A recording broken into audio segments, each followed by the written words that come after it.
Good morning, everyone. Happy 40th day of the legislative session. So, good to have everybody here. And I'm waiting on my good rules chairman to find the journal. I recognize the senator from the 28th for the reading of the journal. Thank you, and good morning, Mr. President, and happy Sine Die, day 40. But it's also Little Red Wagon Day. It's National Mom and Pop Business Owners Day.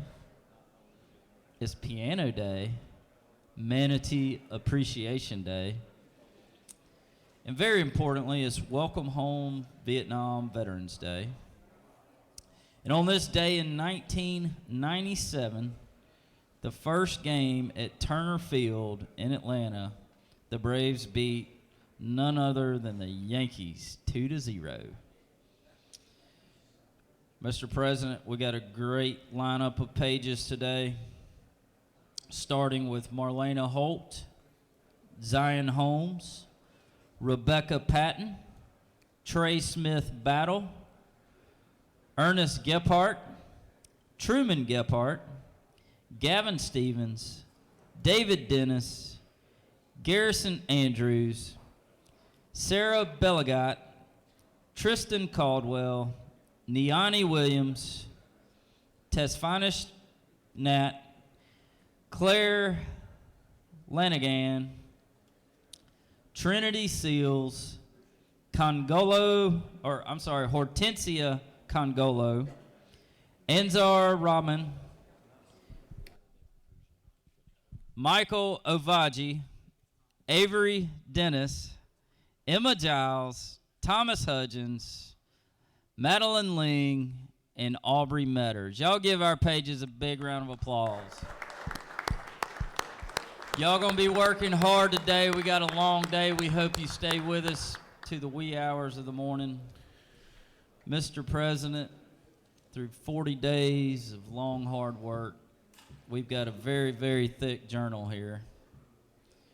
But I have read it, and it is found to be correct.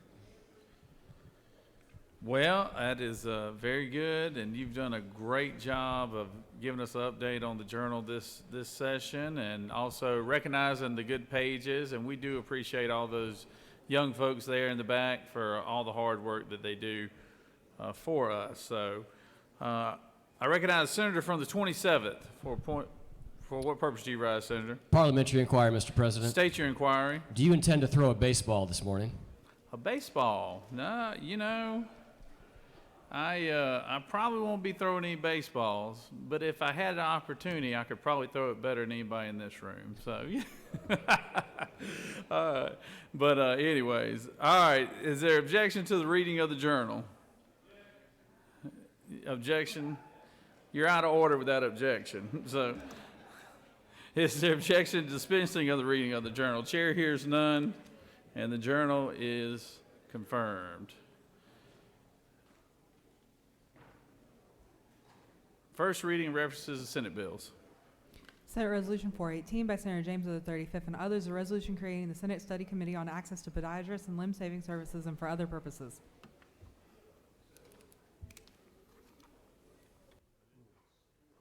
Rules. Senate Resolution 424 by Senator Merritt of the 9th and others, a resolution urging Governor Brian Kemp, Chancellor Sonny Perdue, and the Georgia General Assembly to swiftly Rules. create. That completes the order, Mr. President. Secretary will read reports of standing committees. Mr. President, the Senate Committee on SLOGO has had under consideration the following legislation, has instructed me to report the same back to the Senate with the following recommendation. House Bill 698 do pass, House Bill 717 do pass, House Bill 731 do pass, House Bill 740 do pass, House Bill 757 do pass, House Bill 759 do pass, House Bill 772 do pass, House Bill 775 do pass, House Bill 776 do pass, House Bill 778 do pass, House Bill 780 do pass, House Bill 781 do pass. House Bill 782 do pass. House Bill 783 do pass. House Bill 784 do pass. House Bill 788 do pass. House Bill 807 do pass. House Bill 678 do pass. Respectfully submitted, Senator Again of the 47th District Chairman. That completes the order, Mr. President.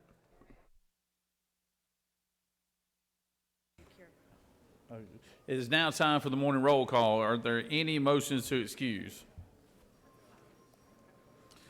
Recognize the senator from the 44th.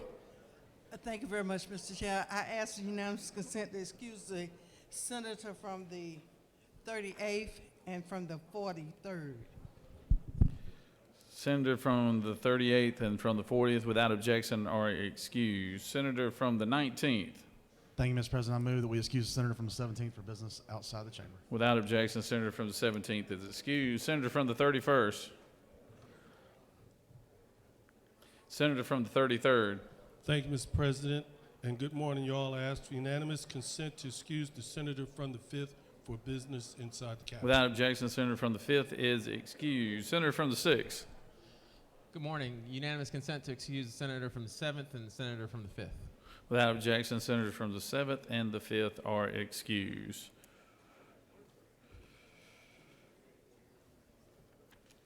It is now time for morning roll call. Secretary will unlock the machine. Signify your presence by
It is now time for our morning devotion, and glad to have the senator from the 54th to introduce his chaplain of the day.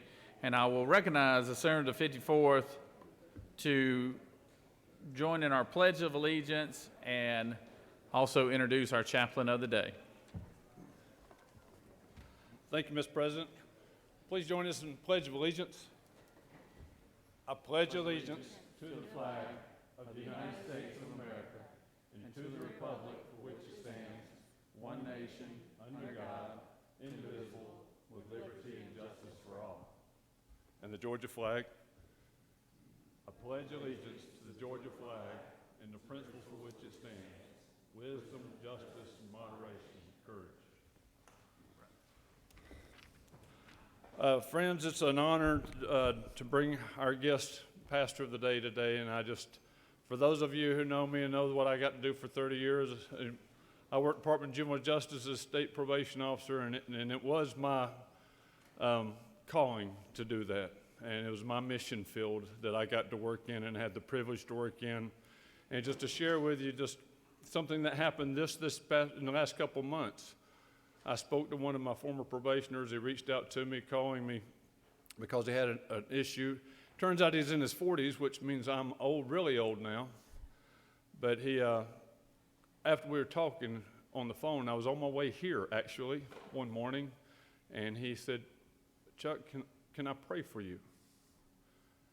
And to go from that young man sitting in my office that probably at one time hated everything that was coming out of my mouth and everything I stood for, to now be praying over me, I just say that, to tell you that, just know that there is a God, and he does work within the hearts and minds of people.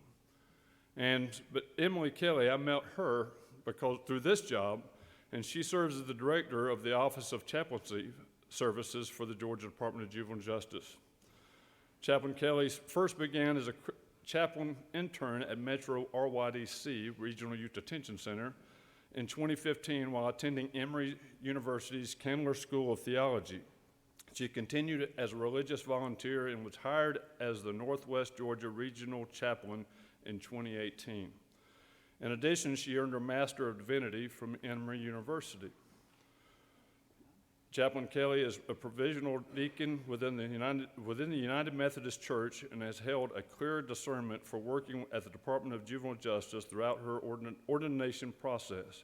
She believes that taking the time to truly see and hear each person we interact with, we can actually change the world. To hear the hearts and souls of other people, we can change the world. It's my honor to introduce to you Emily Kelly. Good morning, good morning. It is truly an honor to be here this morning. The youth we serve within the Department of Juvenile Justice are always in some sort of transition. So you'll find a copy of a prayer that we're going to be looking at today as we prepare and also as a way as we center down for this final day. It starts with saying, it helps now and then to step back and to take a long view. The kingdom is not only beyond our efforts, it is even beyond our vision. We accomplish in our lifetime only a tiny fraction of the magnificent enterprise that is God's work. Nothing we do is complete, which is a way of saying that the kingdom always lies beyond us. No statement says all that could be said.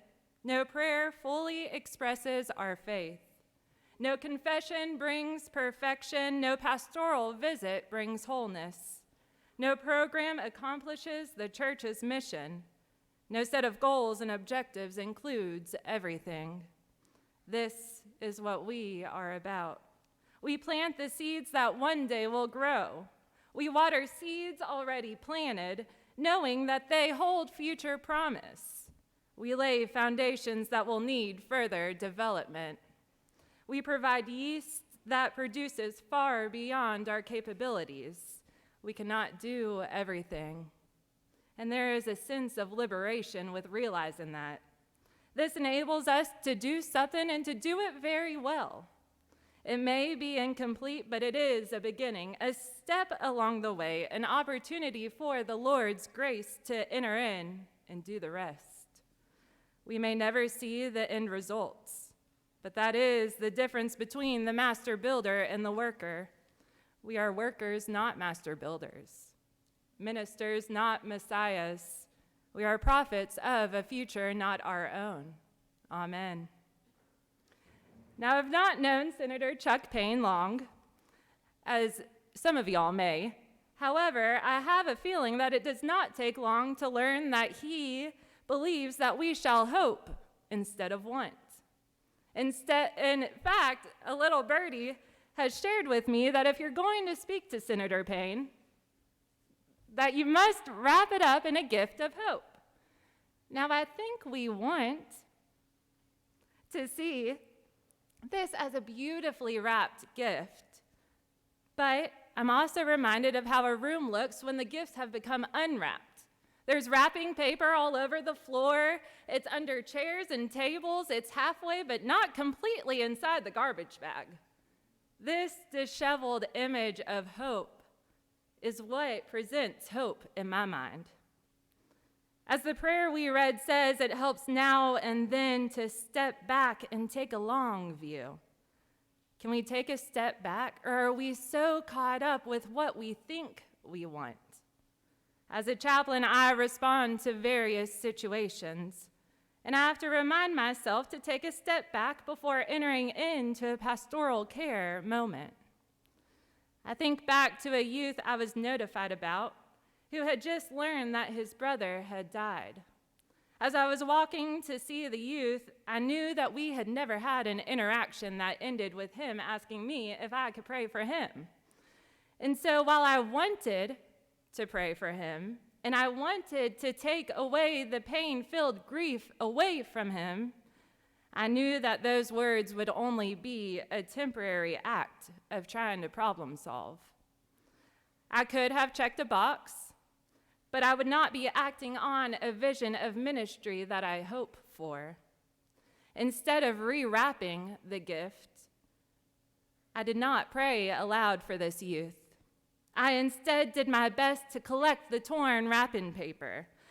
And I asked him instead if he would want to read a book with me. I gave him Howard Thurman's Meditations of the Heart. And each week we would get together and wrestle with the text.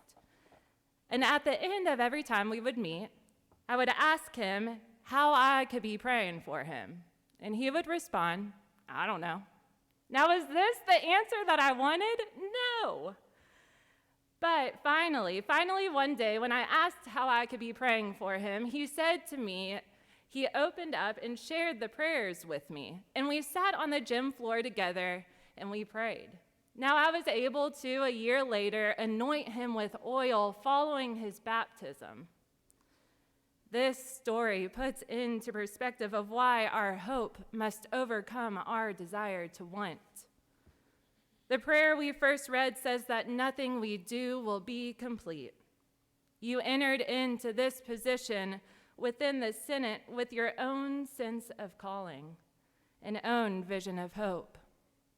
You have spent countless hours, and on this final day, I feel like I should say countless hours again, striving to make the state of Georgia a better state. You have built on its foundation.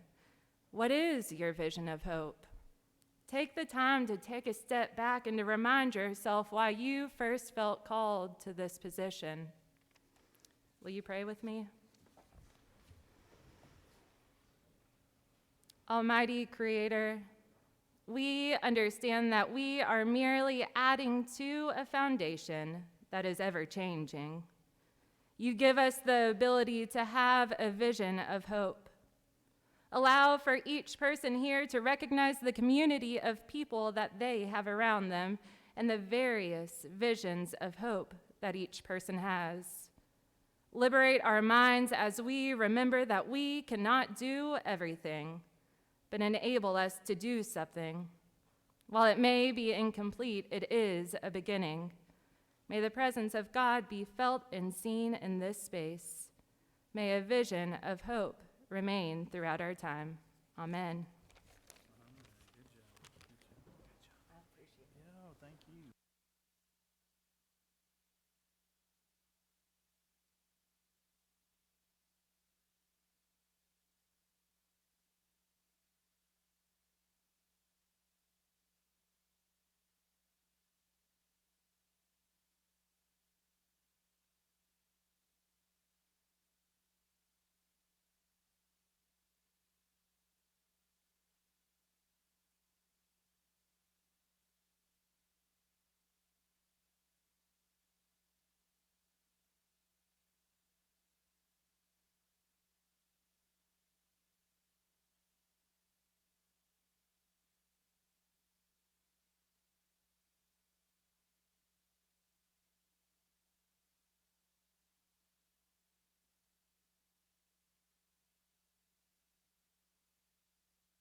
if I could have everybody's attention real quick, we need to recognize,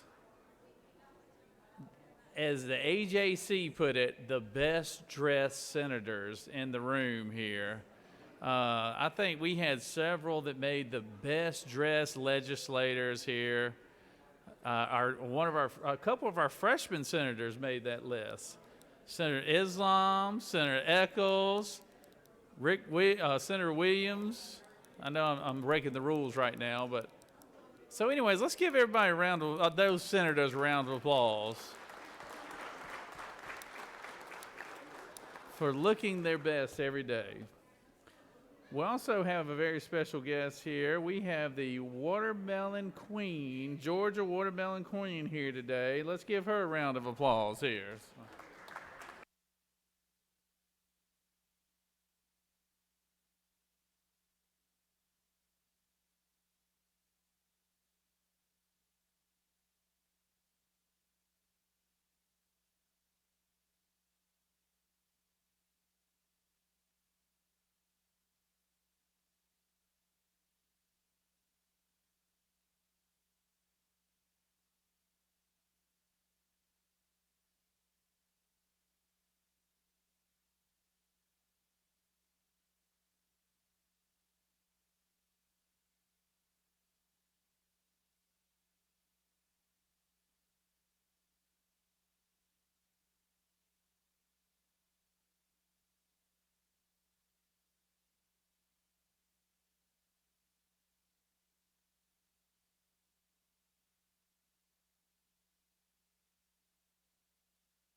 We have some special guests here today.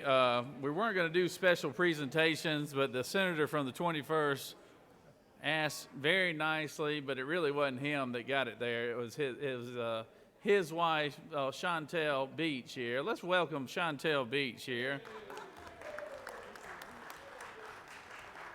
She and the senator from the 21st just celebrated 39 years of marriage, and anybody can put up with the senator from the 21st for 39 years as a special lady, I can tell you that. So, but we are here today because we have the Kingsridge Christian Academy, Kingsridge Christian School, and they have several young men here with us today that are part of the state champion basketball team that won earlier this year in the Single A Georgia High School Association. It's great to have them here, and I'm going to recognize the senator from the 21st to introduce them. All right. Thank you, Mr. President. I'll be brief, day 40, but I just want to congratulate these young men on their state championship. I was on the founding board of Kingsridge in 2001 when John Smoltz and Jeff Foxworthy started that school, and we only had K through 8.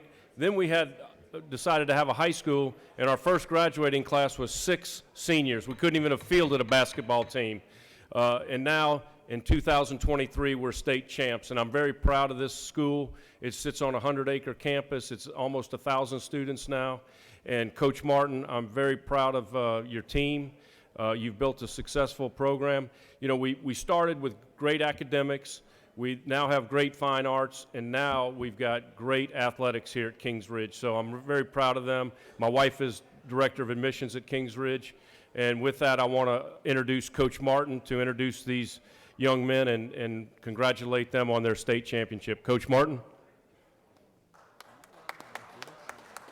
I just want to say thank you for taking time for this to happen. It's humbling and honoring to be here. Feel very privileged and special.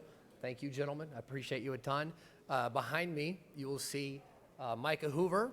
Step forward, Micah, if you would, please. Jack Thomas, Zach Thomas, and Isaac Martin. I'm so proud of these young men. I think we accomplished something that most people thought we could not, but we give all praise and glory to our Lord and Savior. Thank you. All right. Thank you. Thank you, Coach. Good job, Coach.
We have, once again, a very special guest. Come on up here, Senator.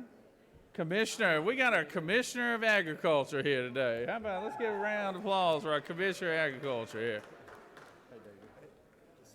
He's here to check on the budget, I can assure you that, so.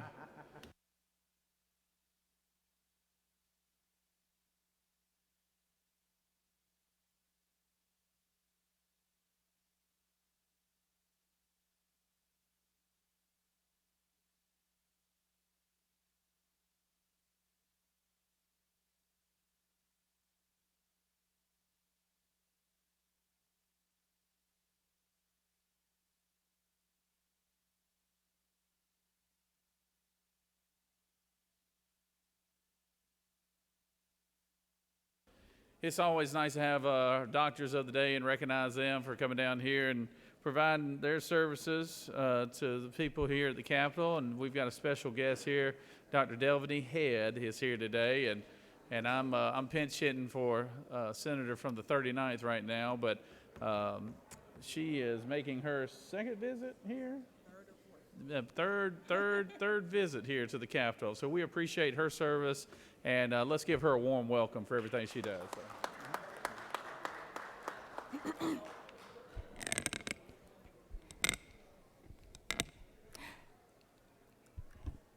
Thank you, Mr. President, senators, and distinguished guests. Thank you for the warm welcome. It is an honor to be a part of this great tradition. It's an honor to be a part of this great tradition and serve as Doctor of the Day. It's also a privilege to serve the people of Georgia as a member of the Southeast Permanente Medical Group with Kaiser Permanente. While some of you may be familiar with our practice, we are the largest physician-owned, physician-led group in Atlanta. I practice at the Kaiser Permanente Cascade Medical Office, which is one of our 26 locations across the metro area. And I'm honored to practice in the same area where I was raised. As an Atlanta native, I've lost count how many times I've passed by this iconic building. So I'm honored to be able to serve here. It's more meaningful than words can say. So thank you again for the warm welcome, and I look forward to serving you on today. And I promise there are no co-payments involved. All right, thank you, thank you, thank you.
So, okay, all right. Are there any unanimous consents? Chair hearing none. Does any senator wish to rise on a point of personal privilege? I recognize.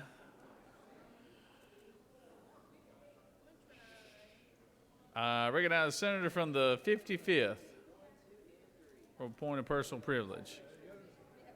I'll get you next, Senator.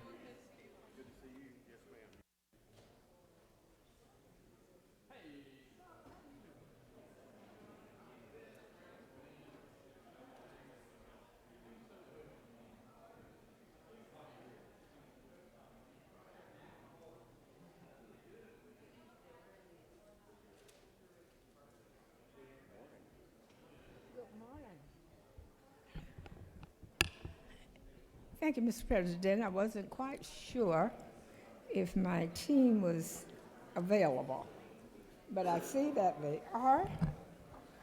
And it is my pleasure to recognize an incredible group of men that have been serving the community since 2006 with the Truth and Union Lodge number 594. The organization prides itself on making good men better. Their values include integrity, kindness, honesty, and fairness. They do this by looking after those less fortunate, improving themselves, and living a life to be remembered for the right reasons. Over the last couple of years, they have cleaned streets, provided over 1 ton of food and food drives, volunteered in countless parades, charity walks, mentored youth, and conducted numerous school drives. Truth and Union Lodge has organized countless blood drives, book drives, back-to-school bashes, and other community-driven support drives throughout the years, providing school supplies, food, games, free haircuts, and other needed items, as well as monthly mobile food drives with New Bethel AME Church distributing an average of 9,500 pounds of food, as well as quarterly food distributions to senior citizens at Redland Creek Villas.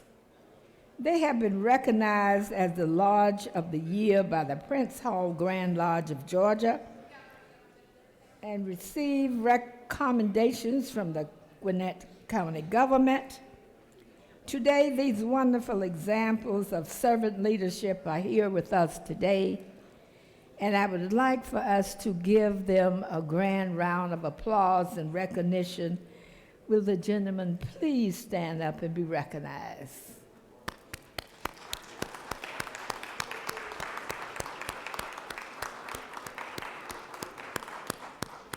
Thank you so much for visiting with us, and 5 of you can come down and take a picture. Look forward to seeing you on the floor. Thank you, Mr. President. I yield well.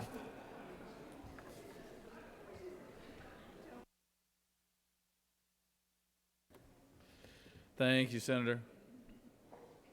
Recognize the senator from the 34th.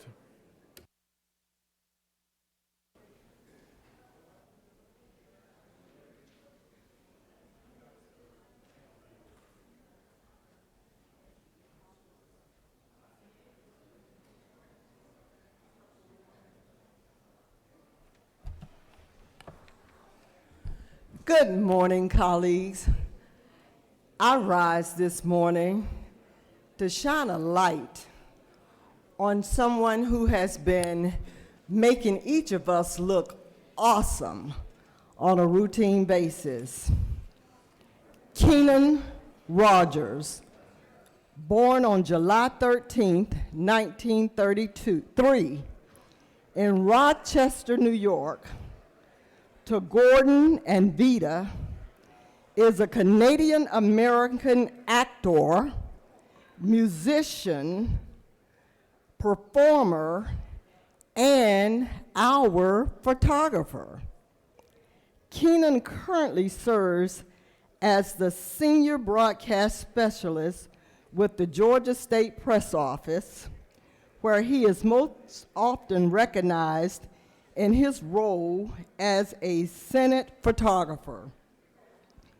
Also, lifelong actor, Keenan has played many roles from stage to screen, from Wyatt Catchett in A Christmas Carol to the Tony Award-winning Alliance Theater in Sparky in Forever, played at the historic Strand Theater in Marietta, and from Baghead Thompson in The Vault, starring James Franco and Honor Hayes in upcoming film Love, Courage, and the Battle of Bushy Run. Keenan is an accomplished actor who pursued his acting career while the Senate is not in session and has enjoyed calling the Hollywood of the South his home. A songwriter and musician, Keenan plays piano, guitar, oboe, and sings. He and his siblings have music YouTube channels where they are best known for their brilliant and unique four-hand piano cover. And Roger Families has been invited to perform all over the world, from stage in Italy to TV shows in America. Keenan grew up in Dunwoody, Georgia, and his 6 siblings, one of which is a fraternal twin. He graduated from Chamblee High School and then studied at Florida State University, where he graduated with his bachelor's in economics. And I know I got a red light, but I'm gonna try to keep going. While in the Florida State, He also was a member of the world-renowned Flying High Circus, where he performed for thousands on the Russian bar, flying trapeze, and as ringmaster. Starting as an aide in the Senate press office during the 2018 elective legislative session, Keenan has served as Senate for 7 years. After serving as Senate photographer until 2020, Keenan joined the Senate press office and as the full-time broadcast specialist in Augusta in 2021. He is an integral member of the team known for his dedication and excellence, his infectiously positive attitude, and his readiness to help wherever he's needed. Will you join me in congratulating our photographer, Keenan, the actor, the musician, the renowned Keenan? Come on up here.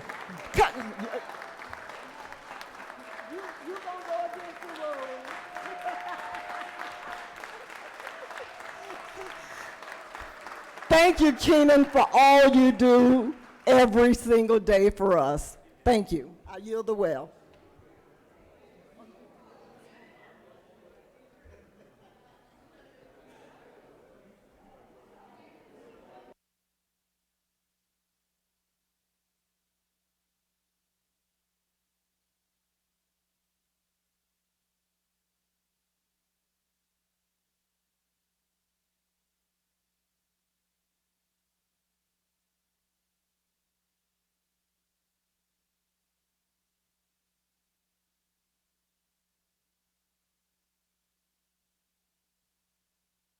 Recognize the senator from the 7th for a point of personal privilege.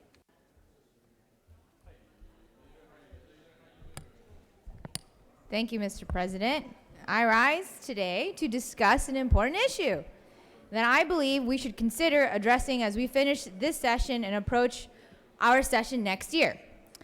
The rules of the consent calendar do not provide sufficient opportunities for senators to individually object to pieces of legislation.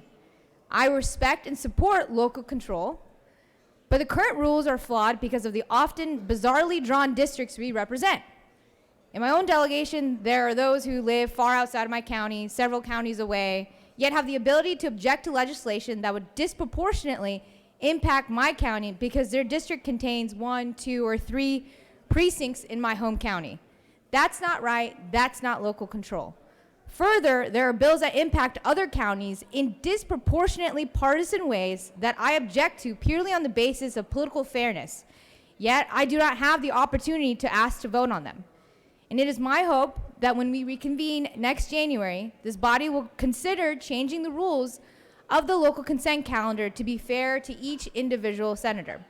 We are a deliberative body, but I do not believe the current rules provide sufficient opportunities for all senators to weigh in equally on local bills. Thank you, Mr. President. I yield the well.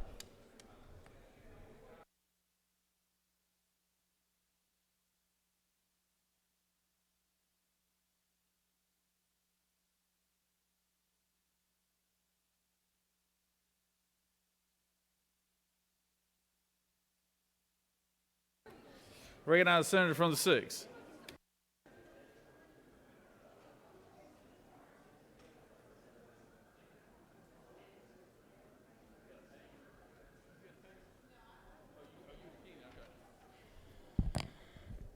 Thank you, Mr. President.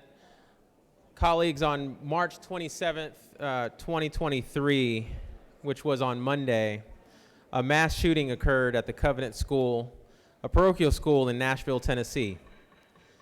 6 people, 3 children, and 3 staff members were killed in a calculated attack where the attacker used an AR-style rifle. At this time, I'd ask for a moment of silence in remembrance of the victims. The senator has asked for a moment of silence.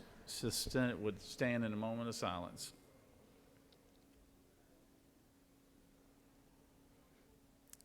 Thank you. Colleagues, I remind us that we have a crisis in this country. The easy access and lack of accountability related to guns is literally killing our children. In fact, all of you know, but guns are the #1 cause of death related to children. And we also have a crisis related to mental health, which this chamber and this General Assembly has done work on over the last several years. But I encourage us to tackle both of these issues, two issues that were not addressed in this chamber this year. Next year, I encourage us to tackle the crisis on guns and the crisis, further attack the crisis that we have with our mental health system to ensure that we do all that we can to protect our children in schools and in our communities. Thank you, Mr. President. I yield the well.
Recognize the senator from the 29th for appointed personal privilege.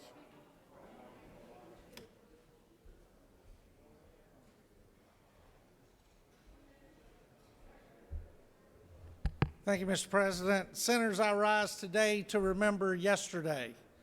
While it was a day off in this chamber, it was a special day to me because it was the 81st birthday of Elizabeth Cobb Robertson, who 16 years ago left this earth when the heavens opened up and took her from her only son. And I never let a day go by that I don't think about my mother, think about the sacrifices she made for me, and to remember in everything I do because of the character and values that she instilled in me.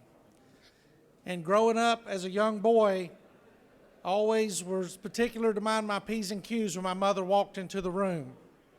But 16 years ago, my mother was transformed, so I know that any room I'm in, my mother's there watching.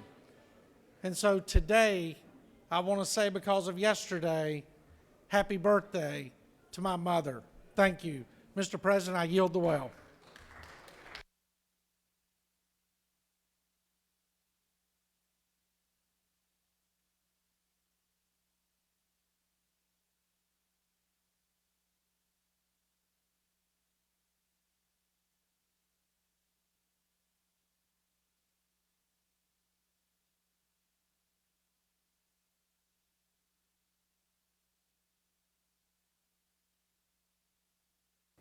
Recognize the senator from the 44th for appointed personal privilege.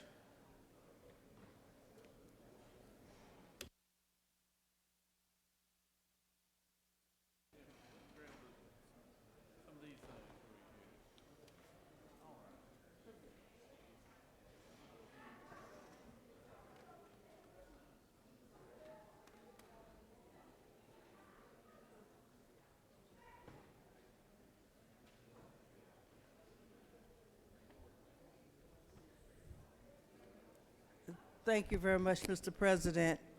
Colleagues, I rise today to recognize the life of Mr. Lorenzo Lindsay of Atlanta, Georgia, and who passed away last week. Mr. Lindsay was from Atlanta, Georgia, and belonged to Warren United Methodist Church here in Atlanta. He was also the brother of Mr. Michael Lindsay, our doorkeeper there to the right, and also Reverend Lewis Lindsay, one of my former pastors. And I just want to recognize his life and his legacy today. And also a family that I went to high school with at Fountain High in Forest Park years ago. That was Reverend Harold Gray, who lost his son, daughter-in-law, and the granddaughter. And the senator from the 6th just told us about gun violence, but their deaths is devastating to the family, to all the friends and their supporters. They lived in Conyers, Georgia, a beautiful, beautiful family. So, Mr. President, I would ask at this time if we would recognize and do a moment of silent prayer for Mr. Corey Gray, Mr. Mika Gray, and little Miss Jolita Gray, and their untimely death. And they're the family members of Reverend Harold Gray, and also silent prayer for Mr. Lorenzo Lindsay. And please let the doorkeeper, Mr. Michael Lindsay, his brother, know how much we care about him, about he and his family.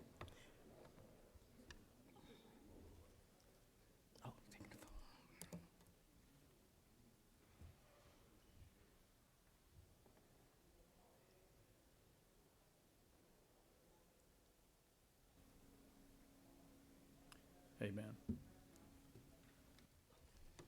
Amen. Thank you very much.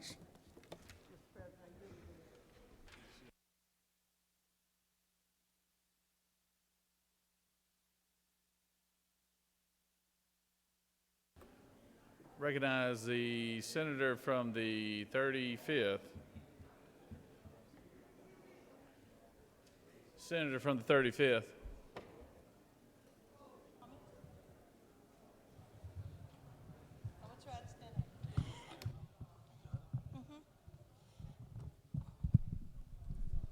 Thank you, Mr. President. Senators, it has been a tedious 40 days for me and for some of us, but we made it through. So happy Sine Die to all of you. But I want to particularly thank all of you who have helped me navigate through these 40 days. I appreciate it. I have mobility problems, but they are temporary, so I hope that I won't come back next year with the same problem. But I know I won't come back with the beep beep noise because I got on the scooter this morning and the light didn't come on, but it was charged and it doesn't beep anymore. So thank whoever did that for me as well. So thank you very much to the doorkeeper that went the extra mile, Dr. Turnbull. I found out he's a Harvard graduate. How about that? We don't know who's all around us, do we? But he's been excellent in waiting on us. Thank you very much, Mr. President, for allowing me to speak here at my desk and get through this.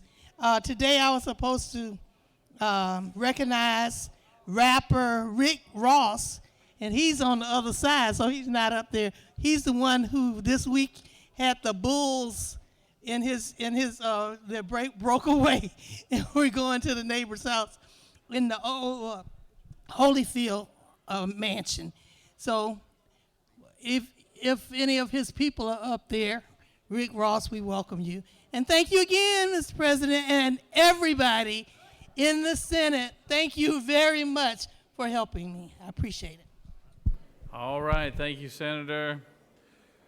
All right, if there's no more points of personal privilege, we'll move on. You have a consent calendar of privilege resolutions before you. Does any senator wish to remove a resolution from the consent calendar? Hearing none. Is there objection to the adoption of the resolution on the consent calendar? Chair hears none. The resolution on the consent calendar is adopted.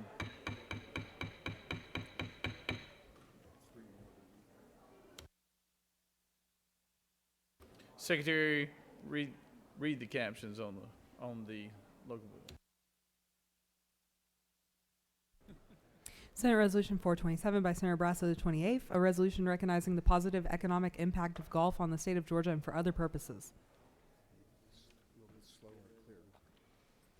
Senate Resolution 428 by Senator C of the 34th and others, a resolution recognizing and commending Keenan Rogers and for other purposes.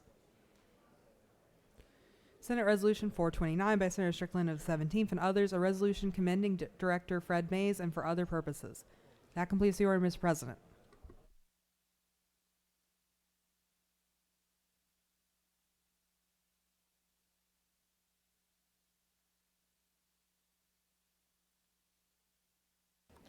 Is there objection to the adoption of the resolutions on the consent calendar?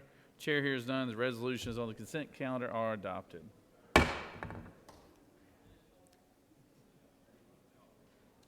Are there any motions to withdraw and commit? You have, we've already done this part. You have before you a consent calendar of local bills. Ms. Secretary, have any objections been filed to any of the bills on the local consent calendar? Mr. President, Senator C of the 34th and others have filed an objection to House Bill 678. There is objection to House Bill 678.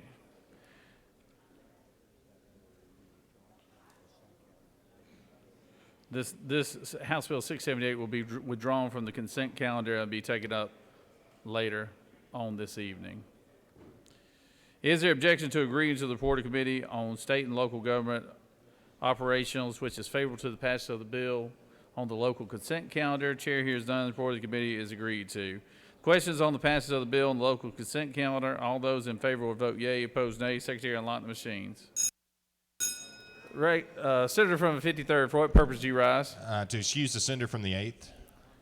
All right, well, the vote's already started, so, but he will be excused further.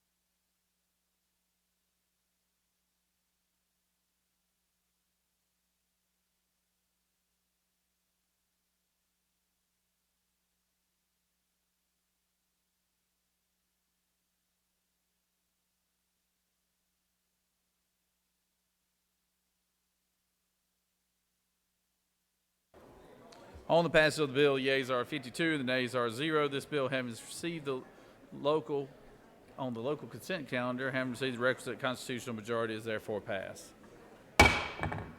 We will now take up House Bill 678, which was objected by the senator from the 34th. Senator from the 36th, for what purpose do you rise? I'd like to ask for unanimous consent to excuse the senator from the 37th. Without objection, the senator from the 37th is excused. So this is the House Bill 678 is the local bill that the senator from the 34th objected to. Secretary, read the caption. House Bill 578 by Representative Scott of the 76th and others, a bill to be entitled an act to amend an act creating the Clayton County Board of Commissioners, approved February 8, 1955 as amended, so as to provide a code of ethics to establish a board of ethics. The Committee of the Senate on Slogo recommends that this bill do pass, respectfully submitted by Senator Ginn of the 47th District Chairman. That completes the order, Mr. President. Recognize the senator from the 34th to speak to the motion.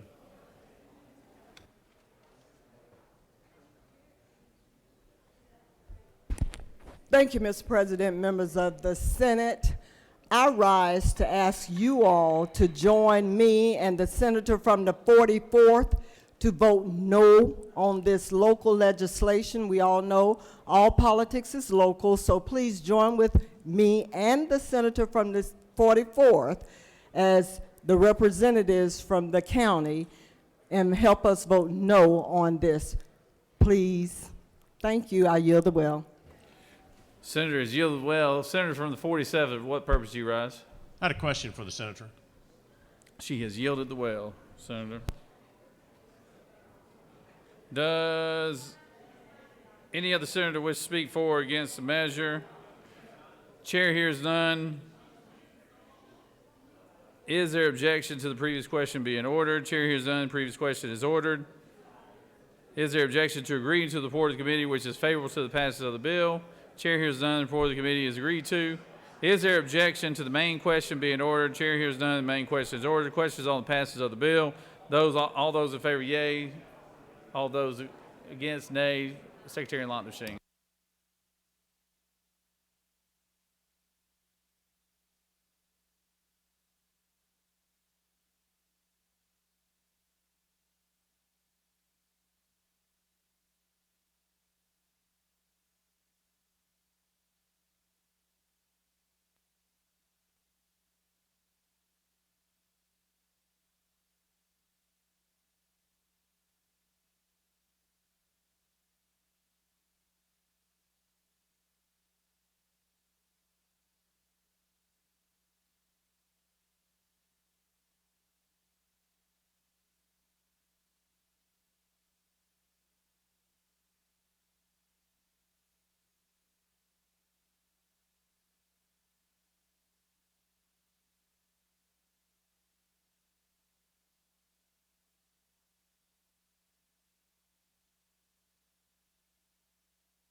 On the passage of the bill, the yeas are 4, the nays are 49. This bill has failed to receive the requisite constitutional majority and is therefore lost.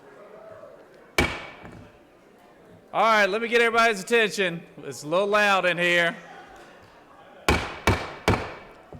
Let's bring it to order. I know everybody's excited, but it's a little too loud in here. No, we got a lot of folks in here, but it's time to start the rules calendar, so.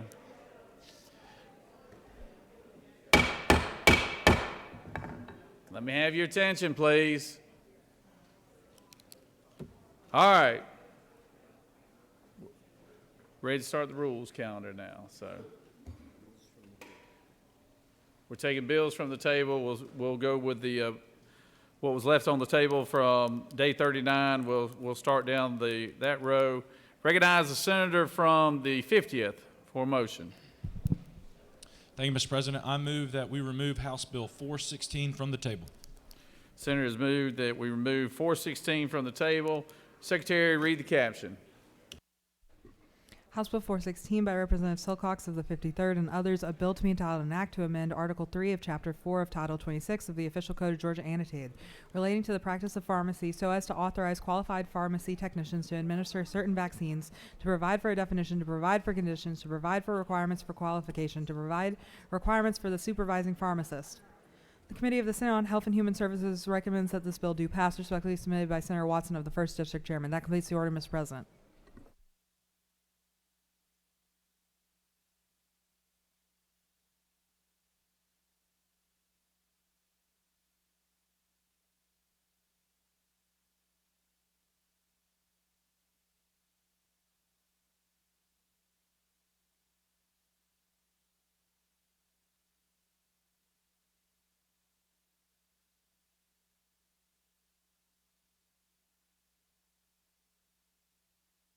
Recognize the senator from the 50th. Speak to the measure.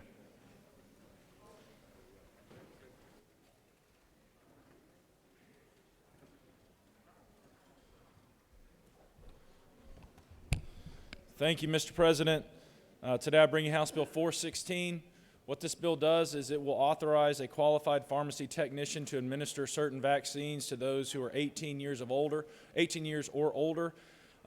The impetus behind this bill is during the pandemic, the PrEP Act. Under the PrEP Act, a declaration was passed that allowed pharmacy technicians to administer vaccines. Those that have been trained to do it will be able to continue to do it if we pass this. And I'm happy to yield to any questions.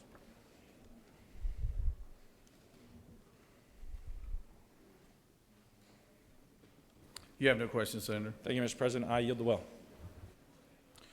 Does any other senator wish to speak for or against the measure? Chair hears none. Is there objection to the previous question being ordered? Chair hears none. The previous question is ordered.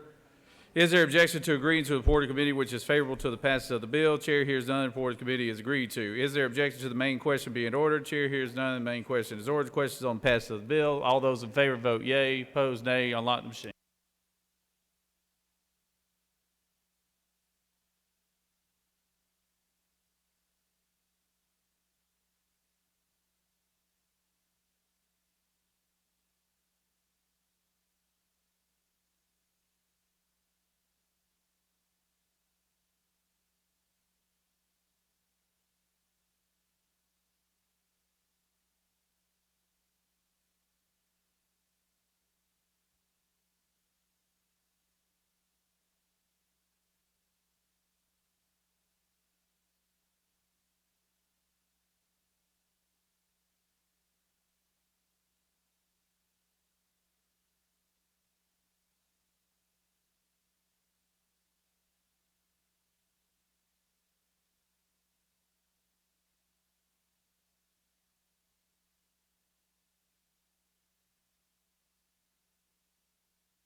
On the passage of the bill, the yeas are 49, the nays are 3. This bill, having received the requisite constitutional majority, is therefore passed. Recognize the senator from the 49th.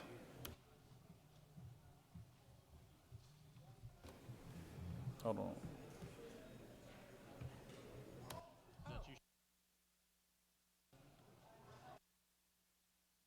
No, recognize the senator from the 23rd.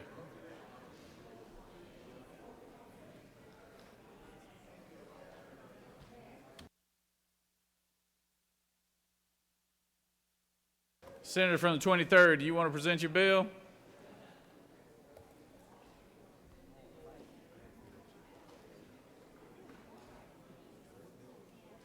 Senator from the 23rd, do you want to present your bill? Thank you, Mr. President. I ask that House Bill 319 be removed from the table. Senators move that 319 be removed from the table. Secretary, read the caption.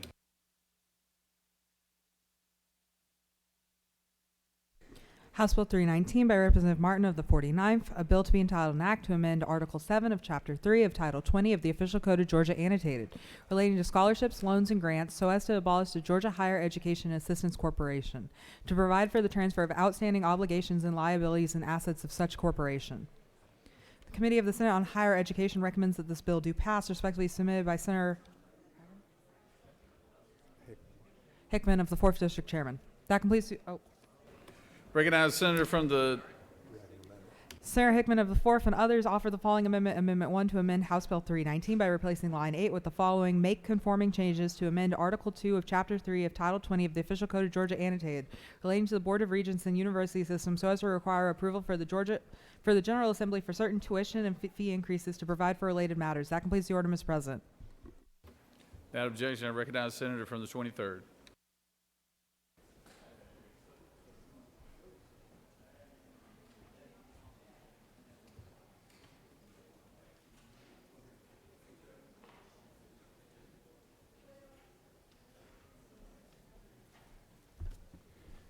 Thank you, Mr. President. This is a straightforward bill which eliminates the Georgia Higher Education Assistance Corporation. This corporation is no longer necessary. It was a federal program that's been discontinued. We do this at the request of the Georgia Student Finance Commission. I'm happy to answer any questions on the underlying bill. Hearing none, may I speak to the amendment? Yes, sir. All right, there is an amendment.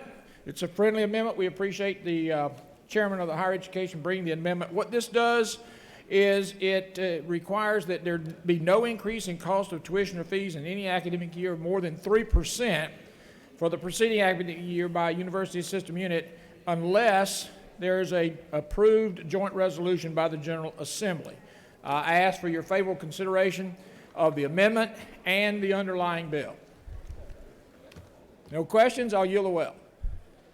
You have one question, Senator. Senator from the 2nd.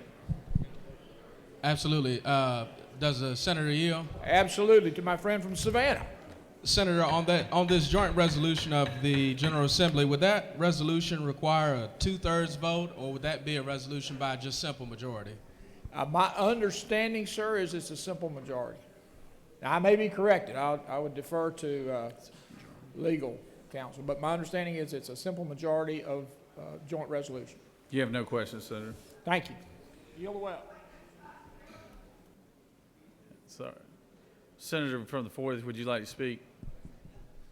I would like to ask a question of the bill author, if that's possible. It's all up to the senator. Parliamentary inquiry. Yeah, it's all up to, he's yielded the well, though, Senator. So, but you're welcome to speak in the well if you'd like to. Parliamentary inquiry. State your inquiry. Is this constitutional under Georgia's Constitution because of the authority that it gives the Board of Regents to control the university system? Senator would have to ask the author offline then to get that answer. All right, thank you.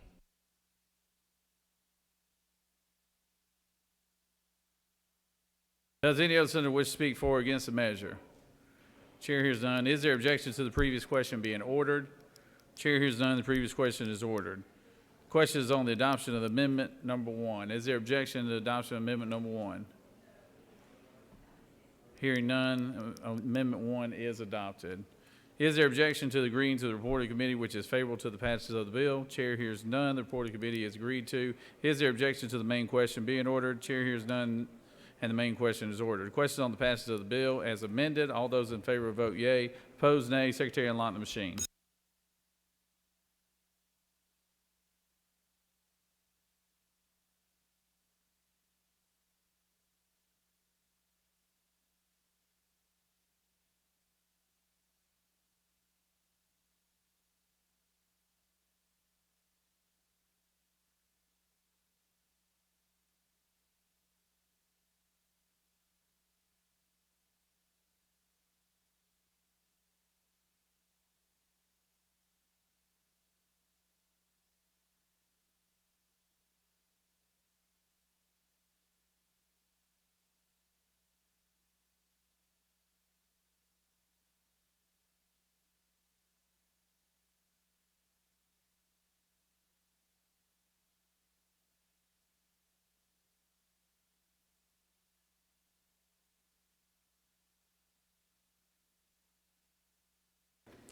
On the passage of the bill, the yeas are 53, the nays are 0. This bill, having received the requisite constitutional majority, is therefore passed as amended.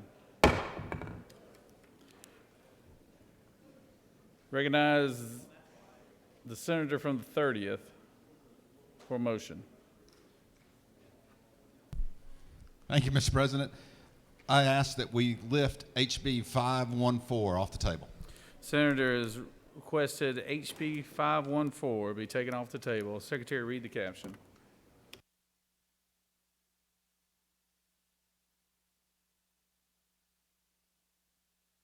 House Bill 114 by Representative Washburn of the 144th and others, a bill to be entitled an act to amend Chapter 66 of Title 36 of the Official Code of Georgia annotated, relating to zoning procedures so as to provide for the length and renewal of moratoriums related to zoning decisions, to provide for legislative findings, to provide procedures for the levy collection use and waiver of fees related to zoning decisions and related permits.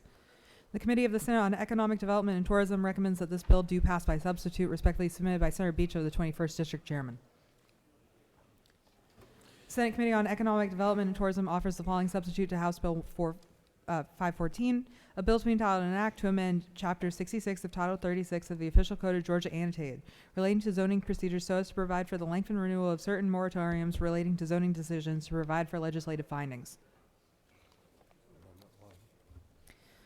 Senator Dugan of the 30th offers the following amendment, Amendment 1, to amend the Senate substitute to House Bill 514 by inserting after title on line 5 the following: to amend Chapter 71 of Title 36 of the Official Code of Georgia annotated, relating to development impact fees so as to modify the required revenue source for a development project involving workforce housing.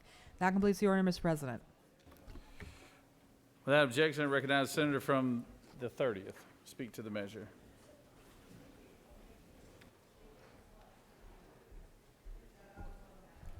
Thank you, Mr. President. If I can, I'm going to speak to the underlying bill and the amendment while I'm up here to save a little bit of time. 514 just does away with the preventing people from, I just went blank on what it's called. Moratoriums. There we go.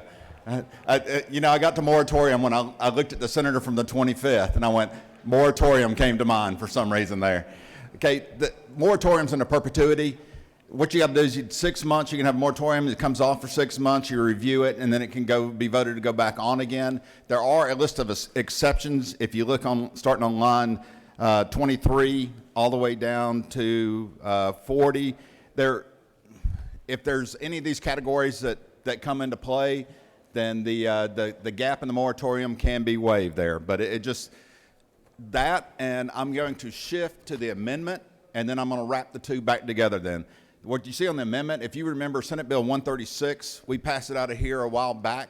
136 is the one that allows local municipalities to waive impact fees on developments that are for workforce housing. It's not a mandate. It's an allowance.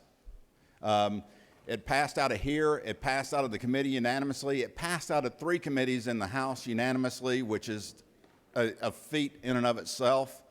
And then it kind of just hung out there. So we have, because it's a common area and we're trying to improve workforce housing across the state, where we identify across the state that is one of the leading issues that we're having. We put the two together, and subject to your questions. You have no questions, Senator. Thank you. I ask for your favorable consideration. I yield the well. Does any other senator wish to speak for or against the measure? Chair hearing none. Is there objection to previous question being ordered? Hearing none. We're going to take up amendment number 1. Is there objection to amendment number 1? Chair hears none. Amendment number 1 is adopted.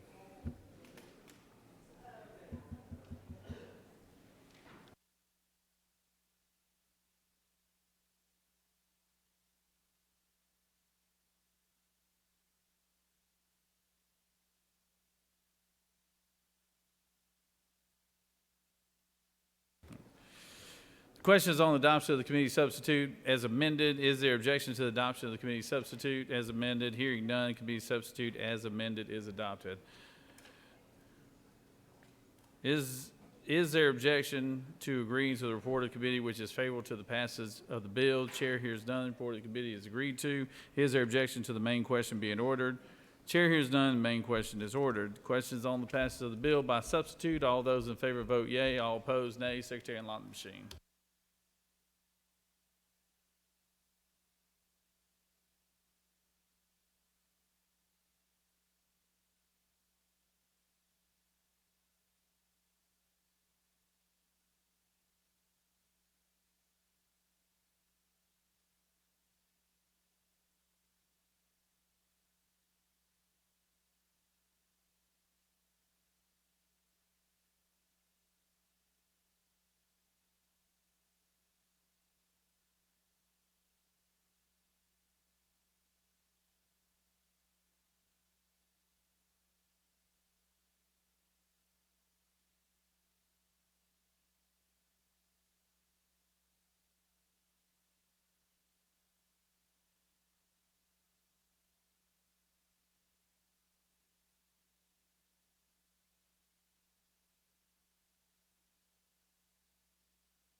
On the passage of the bill, the yeas are 42 and the nays are 12. This bill, having received the requisite constitutional majority, is therefore passed. Senator from the 48th, for what purpose do you rise? Mr. President, I ask that we blow, unanimous consent to blow House Bill 374 off the table. Ah. Is this your first bill, Senator? This No, is the Mr. leaf President, I blower. had This is the, the leaf blower bill, right? Yes, sir, it is back again. Well, I tell you what. The senator from the 48th has asked that HB 374 be taken off the table. Secretary, read the caption. I'm sorry, Senator, recognize Senator from the 42nd. I would like to move that we agree as amended to HB 374. Is that agree?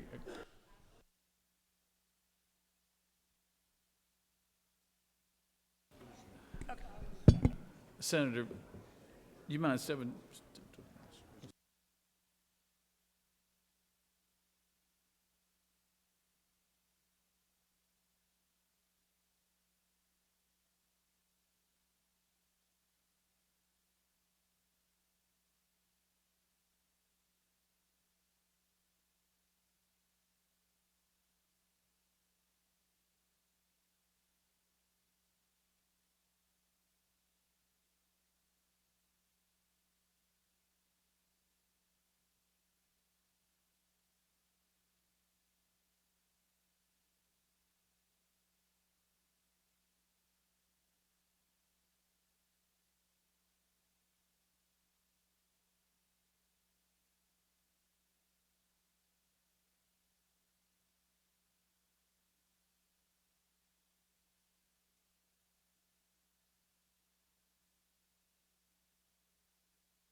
Secretary, read the caption. House Bill 374 by Representative Thomas of the 21st and others, a bill to be entitled an act to amend Chapter 36 of Title 36 of the Official Code of Georgia annotated, relating to municipal annexation of territory so as to repeal certain provisions relating to authority, procedures, identification, and status of lands relative to municipal de-annexation. The Committee of the Senate on Sligo General recommends that this bill do pass by substitute, respectively submitted by Senator Ginn of the 47th District Chairman. Senate Committee on State and Local Government Operations offers the following substitute to House Bill 374, a bill to be entitled an act to amend Titles 36 and 46 of the Official Code of Georgia annotated relating to local government and public utilities and public transportation, respectively, so as to prohibit certain regulations and policies concerning the use of certain equipment, to prohibit local regulations that create differing standards for or distinguish gasoline-powered leaf blowers from similar equipment, to provide for a short title, provide for legislative findings, to prohibit governmental entities from adopting any policy that prohibits the connection.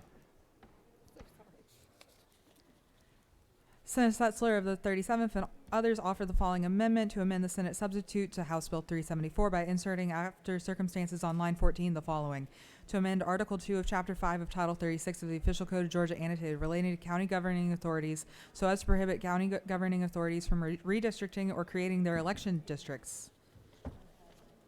That completes the order, Mr. President.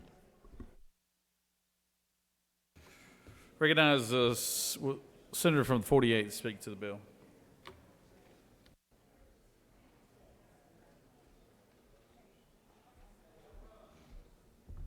Thank you, Mr. President. House Bill 374 passed Monday evening with a vote of 103 to 67, which means a significant number of Democrats supported this bill. If you're doing the math, that is 62.6% of the House chamber. There are a few differences between the original SB 145, and the infamous Leaf Blower Act, and this bill, which are as follows. Number one, both bills, SB 145 and this bill, HB 374, both have the Leaf Blower Act. We've, I think, said everything there is to say about this one. Number two, this bill before you now incorporates House Bill 374 by Representative Brad Thomas to include what is generally being referred to as the Mableton de-annexation bill.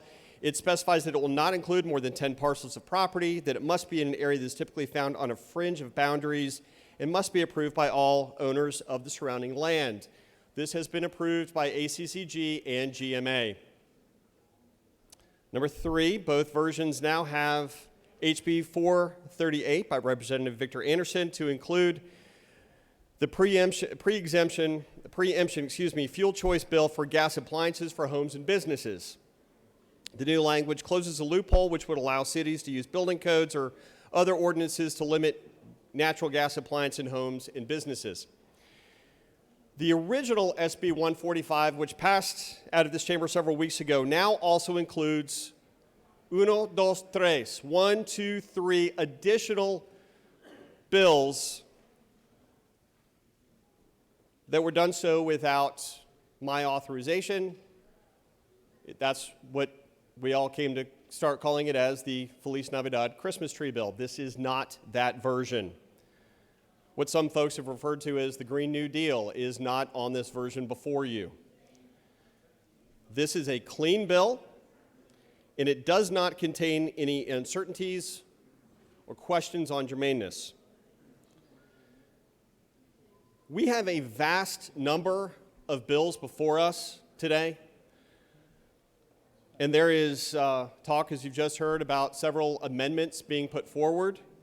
I can tell you that this bill before you has been vetted by countless committees. And when I just spoke this morning to the original author of this bill, to the chairman of the Government Affairs Committee in the House, and to the chief legal counsel in the Speaker's House, they have all asked that we please keep this bill clean and free of amendments so that we can move along and get it taken care of. I think considering what we have before us, it would be incumbent upon us to vote for this bill. If there are any amendments, I will be opposing them. And with that, Mr. President, I yield the floor. You do have questions, Senator. Senator from the 33rd, but you're welcome to yield the well too, Senator. It's your choice. Senator from the 33rd? Senator from the 33rd. Thank you, Mr. President. Does Senator yield? Yes, I do.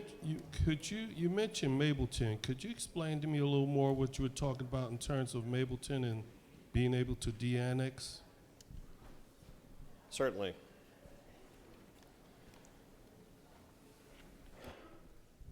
If you will go to Section 3 of the bill,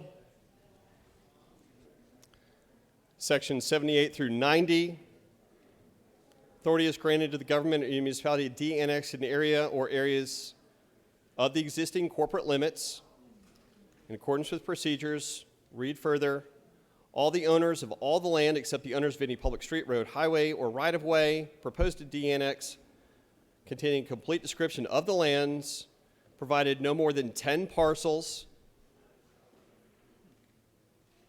So we're talking a very, very small area. The purpose of this, Senator, is to allow fringe areas, very small fringe areas, to de-annex from a city back to the county if it behooves the city and the county to do so.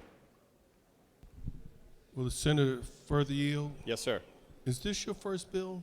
I'm sorry? Is this your first bill in the Senate? No, sir, it is not. Okay. Thank you. Senator, you have no further questions. Thank you, Mr. President. Recognize the senator from the 42nd. For what purpose do you rise? Point of order, Mr. President. State your order.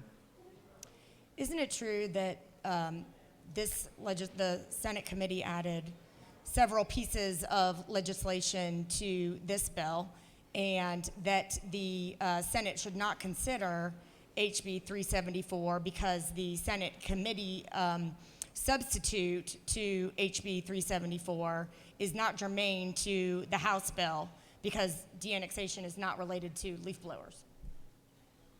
Senator is entitled to her opinion, but as the author said, this thing has a number of subject matters that I do feel like are germane to the underlying issue. Further point of order, Mr. President? State your order. Isn't it true that the Senate should also not consider the Senate committee substitute to House Bill 374 because it also violates the Georgia Constitution, Article 3, Section 5, Paragraph 3, which says, "No bill shall pass which refers to more than one subject matter or contains matter different from what is expressed in the title thereof," and de-annexation is not related to leaf blowers.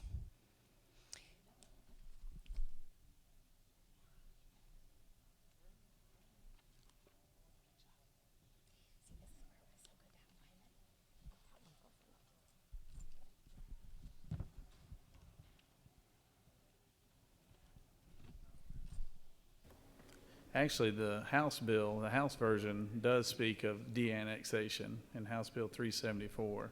And I think but there are two different measures pertaining to the senator's underlying bill that are on the rules calendar, and I think you might be referring to that other bill, Senator. Mr. President, point of order. It's my understanding that the de-annexation bill is the leaf blower bill, which came out of here as SB 145, was added in Senate committee in SLOGO to HB 374. And under the Georgia Constitution, as well as Senate Rule 3-1.1b, the Senate is not in a position to be able to consider that because that amendment done by the Senate Local Government Operations Committee is not germane to the underlying bill as it passed the House, and therefore it is out of order. Senator, I respectfully disagree because I think we're still talking about two different measures. However, you're welcome to object or try to amend this bill now on the floor, or you're always welcome to vote no on the bill as well. So, Point of order, Mr. President. yes.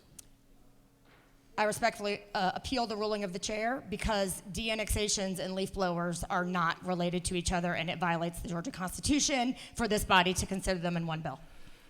Senator has that right. All those in favor of the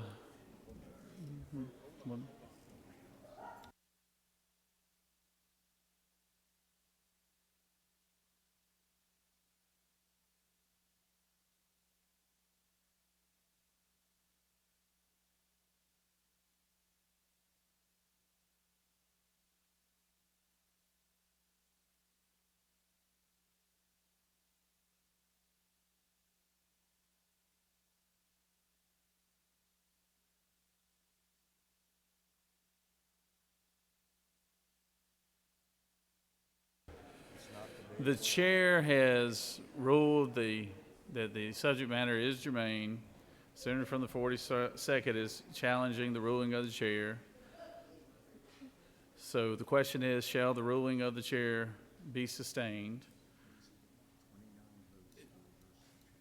And it takes 29 votes to reverse the chair. So all those in favor will vote. Recognize the senator from the 42nd. Thank you so much, Mr. President. The parliamentary order question I'm putting before the body as well is dealing with the two subject matter rule as well as the violation of germaneness. Do we need to have two different votes on both of those? Because I'm objecting under the grounds of germaneness, under the Senate rules, as well as under the two subject matter rule in the Georgia Constitution, which is also encapsulated in Rule 3-1.1B of our Senate Senator, rules. the two subject matters is a legal issue, not a parliamentary issue. So all those in favor of the senator's motion shall be allowed to vote. And all those who agree with the chair vote yea. All those who disagree with the senator from the 42nd vote nay. Secretary, unlock the machine.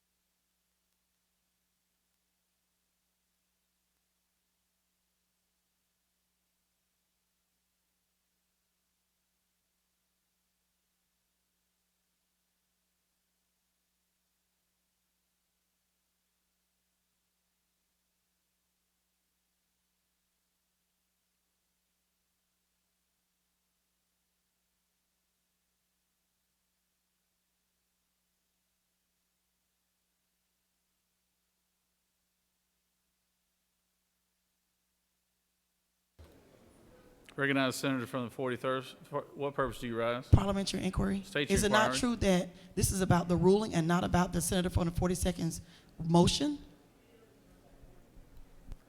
Senator knows what we speak.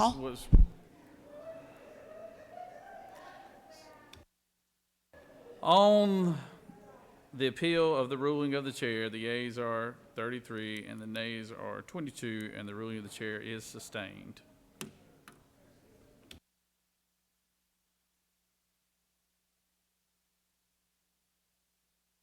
Does any other senator wish to speak for or against the measure? Chair hearing none. Is there objection to the previous question being ordered? Chair hears none, and the previous question is ordered.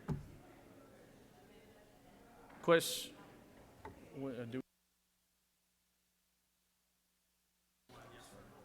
Question is on the adoption of Amendment 1. Is there objection to adoption of Amendment 1? Senator from the 37th, for what purpose do you rise? Mr. President, I'd like unanimous consent to withdraw the amendment. Senator has asked for unanimous consent to withdraw the amendment. Is there objection? Without objection, the amendment is withdrawn. Senator from the 2nd, for what purpose do you rise? I waive. You waive.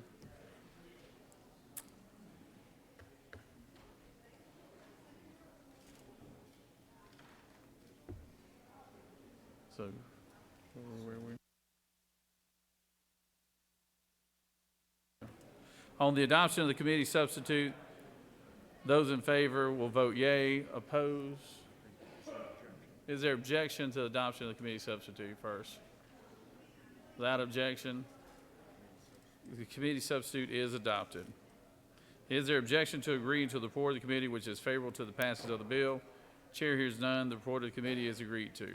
Is there objection to the main question being ordered? Chair hears none. The main question is ordered. Questions on the passage of the bill by substitute. All those in favor vote yea. Opposed, nay. Secretary, unlock the machine.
On the passage of the bill, the yeas are 32, the nays are 20. This bill, having received the requisite constitutional majority, is therefore passed by substitute. All right, we're going to take up some special actions right now. I recognize the senator from the 32nd. Thank you, Mr. President. I ask for unanimous consent that the Senate agree to the House substitute for Senate Bill 155. Senators ask that the Senate agree to Senate Bill, the House's version of Senate Bill 155. Secretary, read the caption.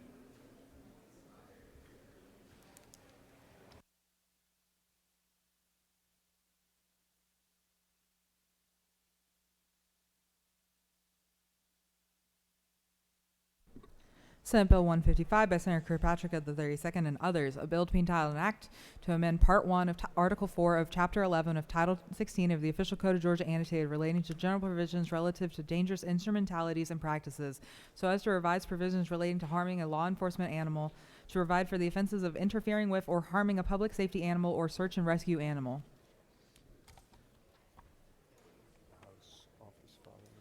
The House offers the following substitute to Senate Bill 155, a bill to be entitled an act to amend Part 1 of Article 4 of Chapter 11 of Title 16 of the Official Code of Georgia annotated, relating to general provisions relative to dangerous instrumentalities and practices, so as to revise provisions relating to harming a law enforcement animal, to provide for the offenses of interfering with or harming a public safety animal or search and rescue animal. That completes the order, Mr. President.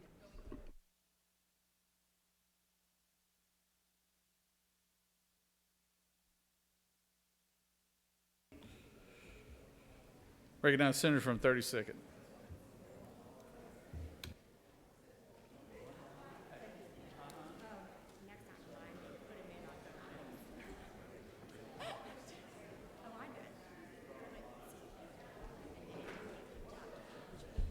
Thank you, Mr. President. This bill relates to clarifying the law on cruelty to canine animals. This bill has now passed the House unanimously and needs to come back for an agree because we removed the word taunt from line 60. I look forward to the Senate's agreeing to protecting these important team members and would ask for a green vote. And unless there are questions, I'll yield the will.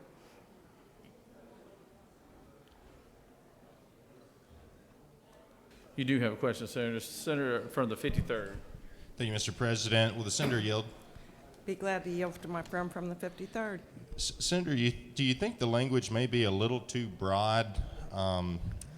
It says to conspire to harass or conspire to tamper.